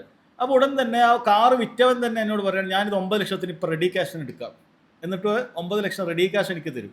കാർ അയാൾ തിരിച്ചെടുക്കും. അയാൾ തന്നെയാണ് കാർ, അയാൾ തിരിച്ചെടുക്കും. ഇപ്പോൾ റെഡി ക്യാഷായിട്ട് എനിക്ക് എന്ത് കിട്ടി? 9 ലക്ഷം കിട്ടി. ഇനി ഞാൻ അയാൾക്ക് എത്ര കൊടുക്കാനുണ്ട്? 10 ലക്ഷം. അതിനെപ്പോൾ കൊടുക്കും? അത് ഒരു വർഷം കഴിയുമ്പോൾ കൊടുക്കും. ഫലത്തിൽ എന്താ സംഭവിച്ചത്? 9 ലക്ഷം കടം ഇപ്പോൾ കിട്ടി. ഒരു കൊല്ലം കഴിഞ്ഞാൽ തരുമ്പോൾ 10 ലക്ഷം തരും. ഒരു കൊല്ലം കഴിഞ്ഞാൽ 10 ലക്ഷം തരും. അപ്പോൾ കടത്തിന് 9 ലക്ഷം വാങ്ങിയിട്ട്, അതായത് ഇതൊരു മാന്യമായ പലിശക്കാരൻ, പലിശയിൽ മാന്യത ഒന്നുമില്ല, ഒരു മാന്യമായ പലിശക്കാരനാണെങ്കിൽ അയാൾ എങ്ങനെയായിരിക്കും പറയാം? 9 ലക്ഷം എടുത്തോളൂ, അടുത്ത ജനുവരി ആകുമ്പോൾ 10 ലക്ഷം തന്നാൽ മതി. ഇതാണ് ഒരു മാന്യമായ ഹറാമ് ചെയ്യുന്ന ഒരാളുടെ വകുപ്പ്. ഇങ്ങനെ ആയിരിക്കും. പക്ഷെ ഇവർ ആ മാന്യതയെ വേറെ നിലക്ക് നമ്മൾ ഒരു ദീനിയായിട്ടുള്ളൊരു ചട്ടക്കൂടൊക്കെ ഉണ്ടാക്കി, നമ്മൾ പലിശവും പാടില്ല, ഹറാമാണ്. കച്ചവടം, കാറ് കച്ചവടം ചെയ്യുന്നതിന് കാർ കച്ചവടം കുഴപ്പമുണ്ടോ? ഇല്ല. ഈ കാറ് 10 ലക്ഷത്തിന് കടം പറയുന്നതിന് കുഴപ്പമുണ്ടോ? ഇല്ല. ദീനിലെ വകുപ്പ് എവിടെ നോക്കിയാലും കുഴപ്പമില്ല, കാറ് കടം പറയാൻ കുഴപ്പമില്ല. കാർ ഇങ്ങോട്ട് വന്നു, 10 ലക്ഷം കടം തരാം, ഒരു കൊല്ലം കൊണ്ട് തരാം, വല്ല കുഴപ്പമുണ്ടോ? ഇല്ല. ഉടൻ തന്നെ അയാൾക്ക് ആ കാറ് വാങ്ങാൻ പാടില്ല എന്ന്, കാറ് വാങ്ങാലോ. 9 ലക്ഷത്തിന് വാങ്ങി, കുഴപ്പമില്ല, ഞാൻ 9 ലക്ഷത്തിന് വാങ്ങാം. അയാൾ 9 ലക്ഷത്തിന് വാങ്ങി 9 ലക്ഷം തന്നു. സംഭവിച്ചത് എന്താണ്? സംഭവം 9 ലക്ഷം കിട്ടി, 10 ലക്ഷം തിരിച്ചയക്ക് കൊടുക്കണം, പലിശ. അപ്പോൾ ഇത് ഈനത്ത് കച്ചവടമാണ്, ഹീലത്താണ് നടത്തിയത്, തന്ത്രമാണ്. ഇത് വളരെ ഗൗരവമുള്ള കാര്യമായിട്ടാണ് ദീനുൽ ഇസ്ലാം പഠിപ്പിച്ചത്. മറ്റ് പലിശയെക്കാളും ഗൗരവമാണ് ഹീലത്ത് ചെയ്യുക. ഒരു കാര്യം നേർക്കുനേരെ ഹറാമാകുമ്പോൾ അതിൻ്റെ ഗൗരവം കൂടും. അതിൽ ഹീലത്ത് ഉപയോഗിച്ചാൽ, തന്ത്രം ഉപയോഗിച്ചാൽ അതിൻ്റെ ശിക്ഷ കൂടുകയാണ്. ചില ഹദീസുകളിൽ ഈ ഹീലത്ത് കച്ചവടം മുസ്ലിമീങ്ങൾ തുടങ്ങിക്കഴിഞ്ഞാൽ അവസാന കാലഘട്ടത്തിൽ സംഭവിക്കുമെന്ന് നബി സല്ലല്ലാഹു അലൈഹി വസല്ലം പറയുന്നത് ധാരാളമായി സംഭവിക്കും. അങ്ങനെ മുസ്ലിമീങ്ങൾ എണ്ണത്തിൽ ഒരുപാടുണ്ടെങ്കിലും അവർക്ക് ദില്ലത്താണ് ഉണ്ടാവുക, നിന്ദതയാണ് ഉണ്ടാവുക. ആളുകൾ അവരെ ആക്രമിക്കാനും അവരെ ഇല്ലാതാക്കാനും ഒക്കെ എളുപ്പത്തിൽ കഴിയും. മുസ്ലിമുകൾ എണ്ണുണ്ടോ എന്ന് ചോദിച്ചാൽ പോപ്പുലേഷനിൽ ഭയങ്കരമാണ്. പക്ഷേ ഒരു വിലയില്ല, ഇജ്ജത്തില്ല, പ്രതാപമില്ല. മുസ്ലിമീങ്ങൾ ആർക്കും എന്തും ചെയ്യാൻ പറ്റുന്ന ഒരവസ്ഥയിലേക്ക് മുസ്ലിമീങ്ങൾ കൂപ്പുകുത്തും. ഇത് നബി സല്ലല്ലാഹു അലൈഹി വസല്ലം പറഞ്ഞത് മുസ്ലിമീങ്ങൾ ഈനത്ത് കച്ചവടം ഇങ്ങനെ ഹീലത്തോട് തന്ത്രപരമായി ഇങ്ങനെ ചെയ്ത് തുടങ്ങിയാൽ സംഭവിക്കുന്ന കാര്യമാണ്. ഇത് ഒരു രീതിയാണ്. ഈ രൂപത്തിൽ പലിശ പല രൂപത്തിൽ ഹലാലാക്കി കൊടുക്കുന്ന അങ്ങനെയുള്ള ടീമുകളുണ്ട്. അതായത് ഇസ്ലാമിക് ബാങ്ക് എന്ന് പറയും, പേരിന് ഇസ്ലാമിക് ബാങ്കാണ്. മുസ്ലിമീങ്ങളുടെ കുറേ ഇൻവെസ്റ്റ്മെൻ്റ് ഒക്കെ കിട്ടുമല്ലോ. എന്നിട്ട് പല കാര്യങ്ങളും കടത്തിന് കൊടുക്കുന്നത് ഇന്ന രീതി അന്ന രീതി എന്നൊക്കെ പറഞ്ഞിട്ട് ഏതൊരു ഹറാമായ വകുപ്പും എന്തെങ്കിലുമൊക്കെ ഫിഖ്ഹിലെ മസാലകളൊക്കെ പിടിച്ച് അത് ഹലാലാക്കി കൊടുക്കുന്ന, എന്നിട്ട് ഇവർക്ക് എന്ത് ചെയ്യും? അത് ഹലാൽ സർട്ടിഫൈഡ് ചെയ്താൽ പിന്നെ കുഴപ്പമില്ല. ഇങ്ങനെ ചെയ്തു കൊടുക്കുന്ന ആളുകളുണ്ട്. അപ്പം അതൊക്കെ തന്ത്രങ്ങളാണ്. അത് സഹോദരങ്ങളെ പാടില്ലാത്ത രീതിയാണ് എന്നാണ് പറയുന്നത്. അതേപോലെ തന്നെ പറയുന്ന മറ്റൊരു, അത് അദ്ദേഹം വിശദീകരിക്കുന്നുണ്ട്. അങ്ങനെയാണ് നമ്മളിപ്പോൾ പറഞ്ഞ കാര്യം. അത്തഹയ്യു അലൈഹി ബിൽ ഈന, ഈനത്തിൻ്റെ കച്ചവട തന്ത്രം എന്ന് പറഞ്ഞാൽ ഒരാൾ ഒരു അവധി പറഞ്ഞിട്ട് ഒരു 100 റുപ്യക്ക് ഒരു കാര്യം വിൽക്കുക, സുമ്മ ഇഷ്തരിഹ മിൻ മുഷ്തരിഹ ബി അഖൽ മിൻഹാ നഖ്ദൻ, പിന്നീട് ആ വിറ്റവൻ്റെ അടുത്ത് നിന്ന് തന്നെ അത് വാങ്ങുക, 90 റുപ്യക്കോ അല്ലെങ്കിൽ കുറഞ്ഞിട്ടോ വാങ്ങുക, ഔബിലക്സ് എങ്ങനെയാണെങ്കിൽ അത് ചെയ്യുക എന്നുള്ള കാര്യം അദ്ദേഹം അവിടെ വിശദീകരിക്കുന്നുണ്ട്. അതേപോലെ പറയുന്ന മറ്റൊരു കാര്യമാണ് അത്തഹയ്യുലു അലാ ഖൽബിദ്ദൈൻ, കടം തിരിച്ചു വാങ്ങുമ്പോൾ ഇങ്ങനെ ഒരു തന്ത്രം. ഉദാഹരണത്തിന് ഒരാൾക്ക് ഞാൻ 1 ലക്ഷം രൂപ കടം കൊടുത്തു, സെയ്ദ് എന്ന് പറയുന്ന ഒരാൾക്ക് 1 ലക്ഷം രൂപ കടം കൊടുത്തു. അപ്പോൾ ഒരു വർഷമാണ് അവധി പറഞ്ഞത്. ഒരു വർഷം ആയപ്പോൾ സെയ്ദ് വന്നിങ്ങോട്ട് പറഞ്ഞു ഞാൻ 1 ലക്ഷം തരാനുണ്ട്, പക്ഷേ നിലവിൽ കയ്യിലില്ല, നിലവിൽ പൈസ തരാനില്ല, അതായത് അവധി നീട്ടിത്തരണം എന്നാണ് ഉദ്ദേശിക്കുന്നത്, ഒരു വർഷം കൂടി എനിക്ക് തരേണ്ടി വരും, അങ്ങനെ പറയാണ്. അപ്പോൾ ഇയാൾ പറഞ്ഞു കുഴപ്പമില്ല, ഒരു വർഷം കൂടി ഞാൻ നീട്ടിത്തരാം, പക്ഷെ ഒരു കണ്ടീഷൻ അവിടെ വെക്കുകയാണ്. എന്താണ്? എൻ്റെ അടുത്തൊരു പ്രോപ്പർട്ടി ഉണ്ട്, ഒരു സ്ഥലമുണ്ട്, ഒരു വീടുണ്ട്. ആ വീട് എന്ത് ചെയ്യണം? അതിനിപ്പോൾ ഒരു 1 ലക്ഷം റുപ്യക്ക്, തൽക്കാലം ഉദാഹരണം പറയണം, 1 ലക്ഷം റുപ്യക്ക് വകുപ്പേ ഉള്ളൂ, അതിന് ചെറിയൊരു സംഭവം. അത് ഞാൻ തൽക്കാലം നിനക്കത് 2 ലക്ഷത്തിന് വിൽക്കുകയാണ്, 2 ലക്ഷത്തിന് വിൽക്കുകയാണ്, ഒരു വർഷം കൊണ്ട് നീ പൈസ തന്നാൽ മതി എന്ന് പറയും. അങ്ങനെ ഈ വീട് അയാളുടെ പേരിൽ എഴുതി കൊടുക്കും. ഇയാൾക്ക് ഈ വീടിൻ്റെ പൈസ കൊടുക്കാനുള്ള ടൈം എത്രയാണ്? ഒരു വർഷം കഴിഞ്ഞ് തന്നാൽ മതി. അപ്പോൾ ഫലത്തിൽ എന്തായി? ഒരു വർഷം കഴിയുമ്പോൾ അയാൾ എന്ത് ചെയ്യണം? 2 ലക്ഷം തരണം. ഇത് യഥാർത്ഥത്തിൽ 1 ലക്ഷമൊന്നും ഇല്ലാത്ത വീട് അയാൾ ഏറ്റി പറയണം, 2 or 3 ഒക്കെ പറയും, ഏറ്റി പറയാണ്.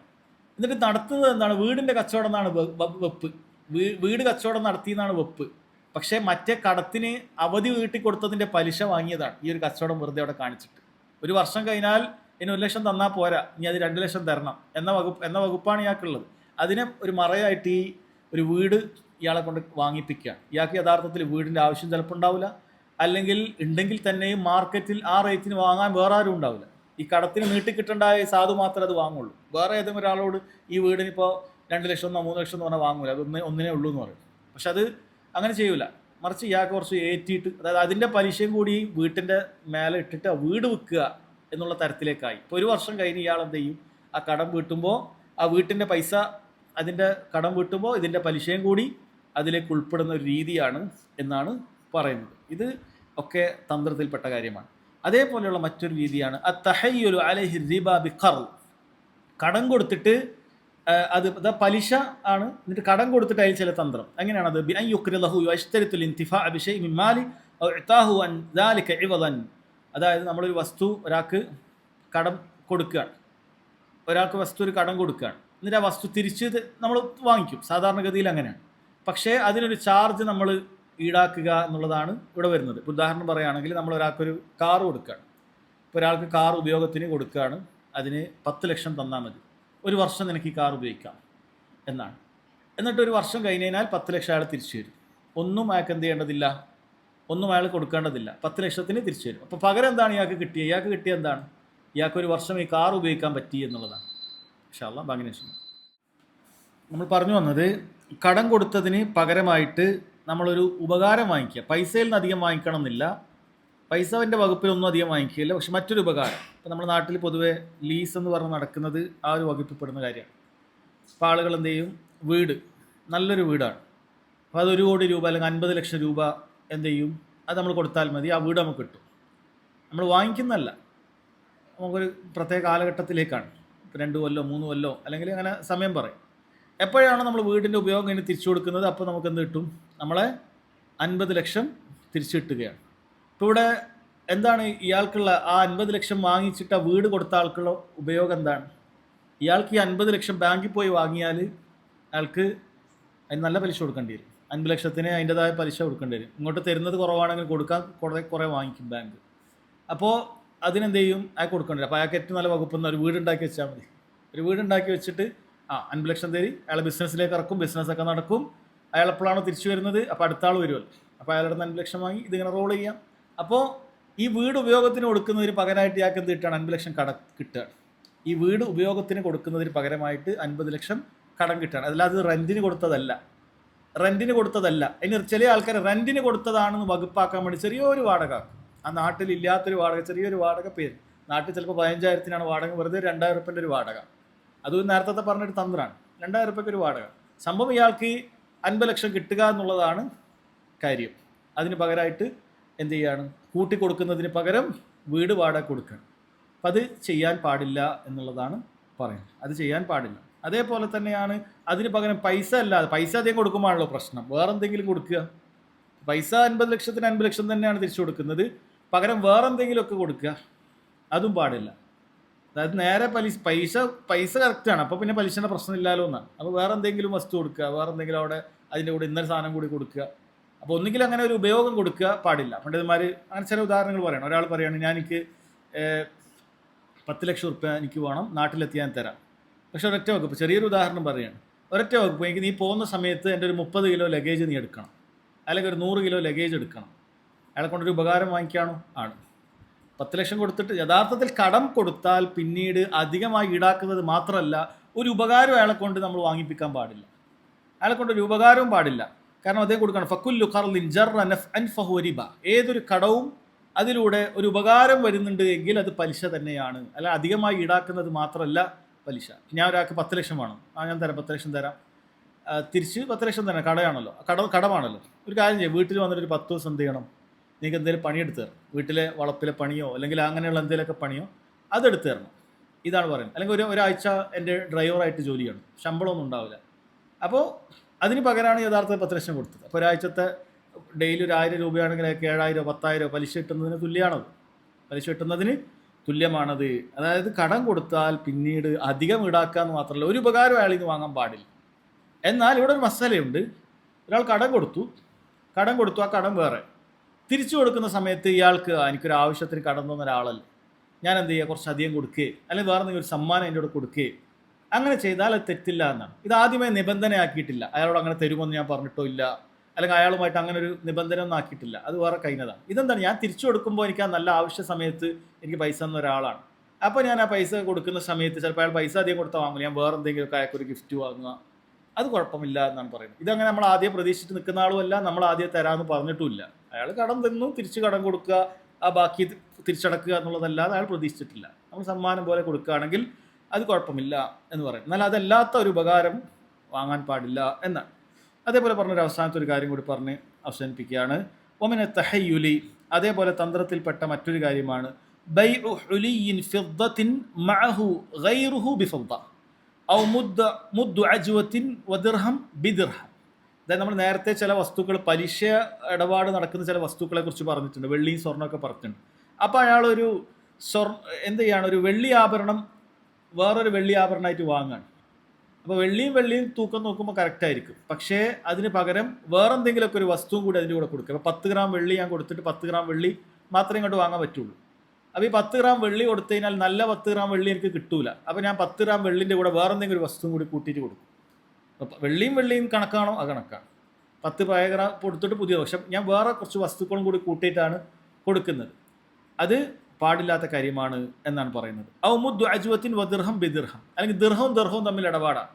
ദിർഹവും തമ്മിലുള്ള ഇടപാടാണ്. പക്ഷേ അയാൾ 10 ദിർഹം കൊടുത്തിട്ട് തിരിച്ച് 10 ദിർഹം കൊടുക്കുന്നതിന് പകരം എന്ത് ചെയ്യാണ്, അതിൻ്റെ കൂടെ അജ്വ എന്ന് പറഞ്ഞാൽ ഈത്തപ്പഴം എന്ന രൂപത്തിൽ മുദ്ദു അജ്വ എന്ന് പറഞ്ഞാൽ ഒരു മുദ്ദ് അജ്വ.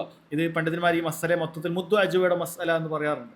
അതായത് അതും കൂടി കൂട്ടി കൊടുക്കണം എന്നാണ്. അത് പൈസയിലധികം വാങ്ങിക്കുന്നില്ല, എന്ത് ചെയ്യാണ്, വേറെ ഒരു മുദ്ദ് അജ്വ അത് വാങ്ങിക്കണം. അത് പലതെന്തും വാങ്ങിക്കാം. അപ്പോൾ കടം എന്ന് പറയുമ്പോൾ നമ്മൾ പലിശ ഉണ്ടാക്കുന്ന വസ്തുക്കൾ തമ്മിൽ ഇടപാട് നടത്തുമ്പോൾ നമ്മൾ പറഞ്ഞ കാര്യമാണ്, അതിൻ്റെ ക്വാണ്ടിറ്റിയിൽ മാറാൻ പാടില്ല. തൂക്കി വാങ്ങുന്നതാണ് എങ്കിൽ തൂക്കം സെയിം ആയിരിക്കണം, അളന്ന് വാങ്ങുന്നതാണ് എങ്കിൽ അളന്ന് സെയിം ആയിരിക്കണം. അതിന് പകരം വേറെ എന്തെങ്കിലും കൊടുത്തിട്ട് അത് അഡ്ജസ്റ്റ് ചെയ്യുന്ന പരിപാടി അത് ചെയ്യാൻ പാടില്ല. അതൊക്കെ പലിശയിൽ വരുന്ന തന്ത്രമാണ് എന്നാണ് പറയുന്നത്. ഒരു സംഭവം ഇതുമായി ബന്ധപ്പെട്ടുണ്ടായിട്ടുണ്ട്. ഫളാലത്ത് ബിൻ ഉബൈദ് റളിയല്ലാഹു അൻഹു പറയാൻ, ഇഷ്തറൈതു യൗമ ഖൈബറ ഖിലാദതൻ ബിസ്നി അശറ ദീനാർ. ഞാൻ ഖൈബറിൻ്റെ അന്ന്, ആ യുദ്ധം നടക്കുന്ന അന്ന് ഞാനൊരു മാല വാങ്ങിയിട്ടുണ്ടായിരുന്നു 12 ദീനാറിനാണ്. ഇനി ആ മാല 12 ദീനാർ കൊടുത്ത് വാങ്ങി. പഴയ കാലത്ത് കൊടുക്കുന്നതും സ്വർണവും വെള്ളിയൊക്കെ തന്നെയാണ്. 12 ദീനാർ കൊടുത്തിട്ട് മാല വാങ്ങി. വഫീഹ ദഹബുൻ വഖറസ്, ആ മാലയിൽ സ്വർണ്ണം ഉണ്ടായിരുന്നു, ചില മുത്തുകളും ഉണ്ടായിരുന്നു. സ്വർണ്ണം അല്ലാത്ത മുത്തുകളും ചിലപ്പോൾ അതിൻ്റെ ഇടയിലൊക്കെ ഉണ്ടാകും. ഫസൽ തുഹ, ഞാനത് വേർപ്പെടുത്തി. ഫവജദ്തു ഫിഹ അക്സറ മിൻ ഇസ്നി അശറ ദീനാറ, ഞാൻ നോക്കുമ്പോൾ കൊടുത്തതിനേക്കാളും കൂടുതൽ സ്വർണം എന്തിലുണ്ട്, ഈ മാലയിലുണ്ട്. 12 ദീനാർ കൊടുത്ത് വാങ്ങിയൊരു മാലയാണ്, അല്ല 12 ദീനാർ കൊടുത്തു, അപ്പോൾ കിട്ടേണ്ടതും 12 ദീനാറാണ്. പക്ഷേ ഇത് മുത്തും എല്ലാം കൂടി മിക്സ് ചെയ്തിട്ടാണുള്ളത്. അവസാനം പൊളിച്ചു നോക്കിയപ്പോൾ യഥാർത്ഥത്തിൽ തൂക്കത്തിൽ 12 ദീനാറിനേക്കാളും കൂടുതൽ സ്വർണം അതിലുണ്ടായിരുന്നു എന്നാണ് പറയുന്നത്. നബി സല്ലല്ലാഹു അലൈഹി വസല്ലം പറഞ്ഞു, ലാ തുബാഉ ഹത്താ തുഫ്സൽ, അത് വെവ്വേറെ ആക്കിയിട്ടല്ലാതെ വിൽക്കാൻ പാടില്ല എന്നാണ് പറഞ്ഞത്. അപ്പം അങ്ങനെയാണെങ്കിൽ അത് വെവ്വേറെ കണക്ക് കൃത്യമാക്കണം. നമ്മൾ നേരത്തെ ഒരു കായിക പറഞ്ഞിട്ടുണ്ടായിരുന്നു, നമുക്കിത് രണ്ടും ഇങ്ങനെ തുല്യമായി വിൽക്കേണ്ട വസ്തുവിൻ്റെ അറിവില്ലായ്മ തന്നെ അത് ഒന്നിനേക്കാൾ കൂടുതലുണ്ട് എന്ന് നമ്മൾ പറഞ്ഞിട്ടുണ്ടായിരുന്നു. അൽ ജഹ്ലു ബിത്തമാസുലി കൽ ഇൽമി ബിത്തഫാദുൽ എന്ന് നമ്മൾ പറഞ്ഞിട്ടുണ്ട്. രണ്ട് വസ്തുക്കളും ഒരേപോലെയല്ല എന്നുള്ളത് തന്നെ ഒന്നൊന്നിനേക്കാൾ കൂടുതലുള്ളതായിട്ട് നമ്മൾ പരിഗണിക്കണം. അതുകൊണ്ട് അത് വെവ്വേറെ തൂക്കിയിട്ട് മാത്രമേ ചെയ്യാൻ പാടുള്ളൂ എന്ന് ഈ ഹദീസിലൂടെ പറഞ്ഞു തരികയാണ്. ഇതൊക്കെയാണ് സഹോദരങ്ങളെ ഈ വിഷയത്തിൽ നമ്മൾ പറഞ്ഞ് മനസ്സിലാക്കാൻ ഉദ്ദേശിച്ചത്. അത് നമ്മൾ ശരിക്കും ശ്രദ്ധിക്കുക. ഒരു ഹദീസ് കൂടി അവസാനമായി കേൾപ്പിക്കുക. നബി സല്ലല്ലാഹു അലൈഹി വസല്ലം പറയുന്നതായിട്ട് അബ്ദുല്ലാഹ് ബിൻ അംർ റളിയല്ലാഹു അൻഹു ഉദ്ധരിക്കുന്നു. അദ്ദേഹം പറയാൻ നബി സല്ലല്ലാഹു അലൈഹി വസല്ലം പറഞ്ഞു, അർബഉൻ ഇദാ കുന്ന ഫീക ഫലാ അലൈക മാ ഫാതക മിനദ് ദുനിയ. 4 കാര്യങ്ങൾ നിന്നിലുണ്ട് എങ്കിൽ നിനക്ക് ദുനിയാവ് മുഴുവൻ നഷ്ടപ്പെട്ടാലും യാതൊരു കുഴപ്പമില്ല. 4 കാര്യം നിൻ്റെ അടുത്തുണ്ടെങ്കിൽ ദുനിയാവ് മുഴുവൻ നഷ്ടപ്പെട്ടാലും നിനക്ക് കുഴപ്പമില്ല. എന്തൊക്കെയാണ് 4 കാര്യം? ഒന്ന്, ഹിഫ്ളു അമാന, അമാനത്ത് അതിനെ നീ സൂക്ഷിക്കണം. അതായത് ഒരാൾ ഒരു കാര്യം വിശ്വസിച്ചേൽപ്പിച്ചാൽ അതിൽ ഖിയാനത്ത്, വഞ്ചന നീ കാണിക്കാൻ പാടില്ല, വിശ്വാസ വഞ്ചന കാണിക്കാൻ പാടില്ല. അമാനത്ത് നീ കാത്തു സൂക്ഷിക്കണം. വസിദ്ഖു ഹദീസിൻ, സംസാരം സത്യസന്ധതയുള്ളതായിരിക്കണം. ഇത് പ്രത്യേകിച്ചും കച്ചവടക്കാർ ശ്രദ്ധിക്കണമെന്ന് പറഞ്ഞ് പണ്ഡിതന്മാർ ഈ ഹദീസിനെ വിശദീകരിച്ചിട്ട് ചെറിയ കുറിപ്പുകളൊക്കെ എഴുതിയിട്ടുണ്ട്. അതായത് ഇയാൾ എല്ലാ മുസ്ലിങ്ങളും ചെയ്യേണ്ട കാര്യമാണ്, പക്ഷേ കച്ചവടക്കാർക്ക് ഇത് കുറച്ച് കൂടും. അതായത് അമാനത്ത്, വിശ്വസിച്ചേൽപ്പിച്ച കാര്യങ്ങൾ അത് സംരക്ഷിക്കുക. അത് എത്രയോ ആളുകൾ ഈ വിഷയത്തിൽ വഞ്ചന കാണിക്കുന്നുണ്ട്. അല്ല, ഇൻവെസ്റ്റ്മെൻറ്റ് എന്ന് പറഞ്ഞിട്ട് ആൾക്കാരെ പറ്റിക്കുന്ന എത്ര ആളുകളുണ്ട്, കച്ചവടക്കാരായ ആളുകൾ. ചില ആളുകൾക്ക് ഇൻവെസ്റ്റ്മെൻറ്റ് എന്ന് പറയുന്നത് യഥാർത്ഥത്തിൽ ഒരു ഇൻവെസ്റ്റ്മെൻറ്റിൻ്റെ ആവശ്യമല്ല, ഒരു കടത്തിൻ്റെ ആവശ്യമായിരിക്കും. ആളുകൾ പറ്റിക്കാൻ വേണ്ടി ഇൻവെസ്റ്റ്മെൻറ്റ് എന്ന് പറഞ്ഞിട്ട് എന്തെങ്കിലുമൊക്കെ പ്രോപ്പർട്ടി കാണിച്ചു കൊടുക്കും. ഇതിലേക്ക് ഇൻവെസ്റ്റ്മെൻറ്റ് എന്ന് പറയും. എന്നിട്ട് ഇതിൻ്റെ 10 ലക്ഷം ഇറക്കണം. 10 ലക്ഷം ഇനി വേറെ എന്തെങ്കിലും വീട് പണിക്കായിരിക്കും ചിലപ്പോൾ. എന്നിട്ട് ഈ ഇൻവെസ്റ്റ്മെൻറ്റ് എന്ന് പറഞ്ഞിട്ട് കാണിക്കും. എന്നിട്ട് മാസത്തിൽ പ്രോഫിറ്റ് എന്ന് പറഞ്ഞിട്ട് അത് ഒരു കണക്കാക്കലോ ഒന്നും ഉണ്ടാവില്ല. അത് വെറുതെ അങ്ങനെ കാണിക്കാം, എനിക്ക് ഇന്ന ബിസിനസ് ഉണ്ടെന്ന് പറയും. 10 ലക്ഷം വാങ്ങി ചിലപ്പോൾ വീട് പണിക്ക് ഇറക്കാനോ വേറെ എന്തിനൊക്കെ ആയിരിക്കും. അല്ലാതെ അങ്ങനെ ഒരു കച്ചവടം ഉണ്ടാവില്ല. എന്നിട്ട് മാസത്തിൽ ലാഭം എന്നൊക്കെ പറഞ്ഞിട്ട് ഇങ്ങനെ കണക്കാക്കിനാ ഈ മാസം 5500 ലാഭം, ഈ മാസം 8000 ലാഭം. ഇങ്ങനെ ഒരു കച്ചവടവും ഇല്ല, ഇങ്ങനെ ഒരു ലാഭം വകുപ്പും ഇല്ല. ഇത് പലിശക്ക് വാങ്ങിയതാണ് യഥാർത്ഥത്തിൽ. പക്ഷേ ഒരു കച്ചവടത്തിലേക്ക് ഇറക്കാൻ ആ കച്ചവടത്തിൽ ഇറക്കിയിട്ടൊന്നുമില്ല. ആ കച്ചവടത്തിൻ്റെ ഒരു ഭാഗവാക്കായിട്ട് ഇവൻ്റെ പൈസ വന്നിട്ടേ ഉണ്ടാവില്ല. വെറുതെ അങ്ങനെ വാങ്ങിക്കുക. അങ്ങനെ ആളുകളുടെ സമ്പത്തിനെ എന്ത് ചെയ്യുക, ഇങ്ങനെ അതിനെ അമാനത്തില്ല. വേറെ ചില ആളുകൾ അത് നഷ്ടപ്പെട്ടു പോയി എന്ന് പറയാം. അത് കച്ചവടത്തിൽ ഇറക്കി അതിനൊന്നും ശ്രദ്ധിക്കുകയൊന്നുമില്ല. ഇന്ന കച്ചവടത്തിലാണെന്ന് പറഞ്ഞാൽ വേറെ എന്തെങ്കിലുമൊക്കെ ആക്കി അതൊക്കെ കച്ചവടം ലോസായി, എന്നിട്ട് കൈമലർത്തും. ആൾക്കാരുടെ നിന്ന് വാങ്ങുമ്പോൾ അതുണ്ടാവില്ല. എന്നിട്ട് പക്ഷേ പിന്നീട് അതൊന്നും ശ്രദ്ധിക്കാതെ പിന്നീട് കച്ചവടം അത് അങ്ങനെ പോയി ഇങ്ങനെ പോയി നമ്മൾ അറിയില്ല എന്ന് പറഞ്ഞ ആൾക്കാരെ പറ്റിക്കുക. ഇങ്ങനെ എത്രയോ നടക്കുന്നുണ്ട്. സാധുക്കളായ ആൾക്കാരുണ്ടാവും. ചില ഗൾഫിൽ നിന്നൊക്കെ കുറേ പൈസ ഒക്കെ ആക്കി വന്ന സാധുക്കളായിരിക്കും. ഇപ്പോൾ നാട്ടിൽ ബിരുദന്മാരായ കച്ചവടക്കാർ നമ്മളതിലേക്ക് ഇറക്കിക്കോളൂ എന്ന് പറഞ്ഞാൽ അവരുടെ നിന്ന് പൈസ ഒക്കെ വാങ്ങി അവസാനം അത് പോയി എന്നൊക്കെ പറയും. അങ്ങനെ ഒരു കച്ചവടവും ഉണ്ടാവില്ല. കാരണം അങ്ങനെ ചെയ്യുന്ന ആൾക്കാരുണ്ട്. അവൻ്റെ കച്ചവടത്തിന് ഇത്ര വാല്യുവേഷൻ ഉണ്ട് എന്നൊക്കെ കാണിക്കാൻ വേണ്ടി എൻ്റെ ഇത്ര വലിയ കോടി ഉറുപ്പിൻ്റെ കച്ചവടമാണെന്ന് കാണിക്കാൻ ഒരു ഗുണവും ഇല്ലാത്ത വെറുതെ കമ്പനി രജിസ്റ്റർ ചെയ്ത് പറ്റിക്കുന്ന ആൾക്കാരുണ്ട്. എന്നിട്ട് ഈ പൈസ വാങ്ങി ഒക്കെ കൂടി മുങ്ങിക്കളയും. ഇത് കച്ചവടക്കാർ പ്രത്യേകം ശ്രദ്ധിക്കേണ്ട കാര്യം, എല്ലാവരും ശ്രദ്ധിക്കേണ്ട കാര്യമാണ്. ഒന്നാമത്തെ കാര്യം ഹിഫ്ളു അമാന. രണ്ടാമത്തെ സിദ്ഖു ഹദീസ്, സത്യം പറയുക. നബി സല്ലല്ലാഹു അലൈഹി വസല്ലം ഇയ്യാക വൽ കദിബ്, നിങ്ങൾ കളവ് പറയുന്നത് സൂക്ഷിക്കുക. വൈനൽ കദിബ യഹ്ദി ഇലൽ ഫുജൂർ വൽ ഫുജൂർ യഹ്ദി ഇലാ അന്നാർ. കാരണം കളവ് നിങ്ങൾ തെമ്മാടിയാക്കും, തെമ്മാടികളെ അള്ളാഹു നരകത്തിലേക്കാണ് എത്തിക്കുക. ഇപ്പോൾ കളവ് പറയുന്നവൻ നരകത്തിലെത്താനുള്ള സാധ്യത വളരെ കൂടുതലാണ്. കാരണം കളവ് സ്ഥിരമായി പറഞ്ഞു തുടങ്ങിയാൽ അത് വലിയ വലിയ അപകടങ്ങളിലേക്ക് എത്തിക്കും. കച്ചവടക്കാർ ഒരുപാട് ആളുകൾ ഇതിൽ പരീക്ഷിക്കപ്പെടുന്നുണ്ട് എന്നുള്ളതാണ് വസ്തുത. വഹുസ്നു ഖലീഖ, അതേപോലെ നല്ല സ്വഭാവം ഉണ്ടാവണം, പ്രത്യേകിച്ചും കച്ചവടം ചെയ്യുന്ന ആളുകൾ. കാരണം അങ്ങാടിയിൽ എത്തിക്കഴിഞ്ഞാൽ പൊതുവെ ആളുകൾ പറയാറുണ്ട് അങ്ങാടി സ്വഭാവം. കാരണം മാർക്കറ്റിൽ സ്വഭാവം വളരെ മോശമായി. ആൾക്കാർ എന്തെങ്കിലുമൊക്കെ പറഞ്ഞ് പറ്റിക്കുക, എന്തെങ്കിലുമൊക്കെ ഇതാക്കി ആൾക്കാരെ ഇടപെടിപ്പിക്കുക. ഇത് വളരെ ഗൗരവമുള്ള കാര്യമാണ്. വഇഫത്തുൻ ഫീ തുഅമിഹി, അവൻ്റെ ഭക്ഷണത്തിൽ അവൻ എന്ത് ചെയ്യണം, ഇഫത്ത് കാണിക്കണം. ഹലാൽ ഹറാമുകൾ സൂക്ഷിക്കുന്നവനായിരിക്കണം. അത് വളരെ ഗൗരവമുള്ള കാര്യമാണ്. കാരണം നമ്മൾ ദുആക്ക് ഉത്തരം കിട്ടാൻ പോലും അതിന് വൈകും, അല്ലെങ്കിൽ സാധ്യത ഇല്ല എന്ന് നബി സല്ലല്ലാഹു അലൈഹി വസല്ലം പറയുന്നത്. ഒരു മനുഷ്യൻ അയാൾ ദുആക്ക് ഉത്തരം കിട്ടേണ്ടതായ പല സിഫാത്തുകളും അയാളിലുണ്ട്. യാത്രക്കാരനാണ്, അയാൾ യാത്രയോടൊപ്പം തന്നെ മുടിയൊക്കെ ജട കുത്തിയിട്ടുണ്ട്. കാരണം അത്രയും പ്രയാസമുള്ള യാത്രയാണെന്നാണ് അറിയിക്കുന്നത്. വസ്ത്രത്തിലൊക്കെ മണ്ണ് പുരണ്ടിട്ടുണ്ട്. അതുപോലെ അള്ളാഹനെ വിളിക്കുമ്പോൾ യാ റബ്ബി യാ റബ്ബി എന്നൊക്കെ വിളിക്കുന്നുണ്ട്. കൈകൾ ഉയർത്തിയിട്ടുണ്ട്. ഇതൊക്കെ ദുആക്ക് ഉത്തരം കിട്ടാൻ സാധ്യതയുള്ള കാര്യങ്ങളാണ്. കൈകൾ ഉയർത്തി യാ റബ്ബി യാ റബ്ബ് ആവർത്തിച്ചൊക്കെ വിളിക്കുന്നുണ്ട്. അപ്പോൾ ദുആക്ക് ഉത്തരം കിട്ടേണ്ട ഒരുപാട് ഗുണങ്ങളുള്ളൊരു മനുഷ്യൻ. നബി സല്ലല്ലാഹു അലൈഹി വസല്ലം ആദ്യം അങ്ങനെയാണ് പറഞ്ഞിരുന്നത്. പക്ഷെ പിന്നെ പറഞ്ഞു തരുന്നത് മത്അമുഹു ഹറാം വമശ്റബുഹു ഹറാം വമൽബസുഹു ഹറാം വഗുദിയ ബിൽ ഹറാം, അവൻ്റെ ഭക്ഷണം ഹറാമാണ്, വസ്ത്രം ഹറാമാണ്, അവൻ്റെ പാനീയം ഹറാമാണ്. ഹറാമിനാൽ ഊട്ടപ്പെട്ട ഒരവസ്ഥയിലാണുള്ളത്. വഅന്നാ യുസ്തജാബു ലിദാലിക്, എങ്ങനെയാണ് അവന് ഉത്തരം കിട്ടുക എന്നാണ് നബി സല്ലല്ലാഹു അലൈഹി വസല്ലം ചോദിച്ചത്. സാധ്യത വളരെ കുറവാണ്. അപ്പോൾ ഇത് ആ ദുനിയാവിൽ തന്നെ ചോദിക്കുന്ന ദുആകൾ സ്വീകരിക്കപ്പെടാതിരിക്കാനും മറ്റുമൊക്കെ കച്ചവടത്തിൽ നമ്മൾ ഹലാലോ ഹറാമോ എന്ന് നോക്കാതെ ചെയ്താലുണ്ടാകും. നബി സല്ലല്ലാഹു അലൈഹി വസല്ലം പറഞ്ഞു ഇന്നൽ ഹലാല ബയ്യിൻ, ഹലാല് വ്യക്തമാണ്. വൈനൽ ഹറാമ ബയ്യിൻ, ഹറാമ് വ്യക്തമാണ്. വബൈനഹുമാ ഉമൂറുൻ മുസ്തബിഹാത്തുൻ, ഇതിനിടയിൽ ചില ഹലാൽ ഹറാമ് സംശയമുള്ള ചില കാര്യമുണ്ട്. ആർക്ക് സംശയം? എല്ലാവർക്കും അല്ല, അറിയാത്ത ആളുകൾക്ക്. ലാ യഅലമുഹുന്ന കസീറുൻ മിനൻ നാസ്, ജനങ്ങളിൽ അധികം ആൾക്കും അറിയുണ്ടാവില്ല. എന്തുകൊണ്ട്? ഇൽമില്ലാത്തതുകൊണ്ട്. അപ്പോൾ ഇൽമ പഠിക്കണം എന്ന് അറിയിക്കുന്ന ഒരു ഹദീസും കൂടിയാണ്. ഹലാൽ ഹറാമ് വ്യക്തമായി മനസ്സിലാവാത്തതുകൊണ്ട്, കാരണം പഠിച്ചിട്ടില്ല. ഇതെങ്ങനെ ഹലാൽ ഹറാം മനസ്സിലാക്കാൻ? ഉലമാക്കൾക്ക് അറിയാം, അല്ലാതെ ഉമ്മത്തിന് ആർക്കും അറിയില്ല എന്നല്ല, അധിക ആളുകൾക്കും അറിയില്ല. അപ്പോൾ അറിയുന്ന കുറേ ആളുകളുണ്ട്. അപ്പോൾ ഈ അറിയാത്ത ആളുകൾ എന്ത് ചെയ്യണം? ഫമനിത്തഖ ശുബ്ഹാത്ത് ഫഖദ് ഇസ്തബ്റഅ ലിദീനിഹി വഇർളിഹി, ആരാണോ ഇത്തരം സംശയമുള്ള കാര്യത്തിൽ വിട്ടുനിന്നത് അവൻ അവൻ്റെ ദീനിനെയും അഭിമാനത്തെയും സംരക്ഷിച്ചിരിക്കുന്നു എന്നാണ് പറഞ്ഞത്. സംശയമുള്ള കാര്യമാണോ കച്ചവടത്തിൻ്റെ ഇടപാട് പറയുമ്പോൾ അത് ഒന്ന് മാറ്റി നിർത്തുക. വമൻ ഇത്തഖ ശുബ്ഹാത്ത് ഫഖദ് ഇസ്തബ്റഅ ലിദീനിഹി വഇർളിഹി വമൻ വഖഅ ഫി ശുബ്ഹാത്ത് വഖഅ ഫിൽ ഹറാം, സംശയം ഉണ്ടായിട്ടും അത് പഠിക്കാതെ അതിലേക്ക് ഇറങ്ങി ചെന്നാൽ വഖഅ ഫിൽ ഹറാം, പണ്ഡിതന്മാർ പല നിരക്ക് വിശദീകരിച്ചിട്ടുണ്ട്. ഹറാമിലേക്ക് പതിയെത്തും എന്ന് ചിലർ പറഞ്ഞിട്ടുണ്ട്. അതല്ലെങ്കിൽ അവൻ ഹറാമിൽ എത്തിയതുപോലെ തന്നെയാണ്. കാരണം ചോദിക്കാതെ ചെയ്യുക എന്നുള്ളത് പാടില്ല. ഒരു കാര്യം ചോദിക്കാതെ ചെയ്തു എന്ന് പറയുന്ന കുറ്റം അവനെ അവിടെ ഉണ്ട് എന്നാണ് പറയുന്നത്. അപ്പോൾ അത് ഗൗരവമുള്ള കാര്യമായിട്ട് മനസ്സിലാക്കേണ്ട കാര്യമാണ്. അതായത് നമ്മുടെ തആം ഹലാൽ ഹറാമുകൾ മനസ്സിലാക്കണമെന്നാണ്. ഇൻഷാ അല്ലാഹ് ഇത്രയുമാണ് നമ്മൾ ഈ വിഷയവുമായി ബന്ധപ്പെട്ട് മനസ്സിലാക്കാൻ ഉദ്ദേശിച്ചത്. വല്ലാഹു തആല അഅലം വസല്ലല്ലാഹു അലാ നബീന മുഹമ്മദ് വഅലാ ആലിഹി വസഹ്ബിഹി വസല്ലം.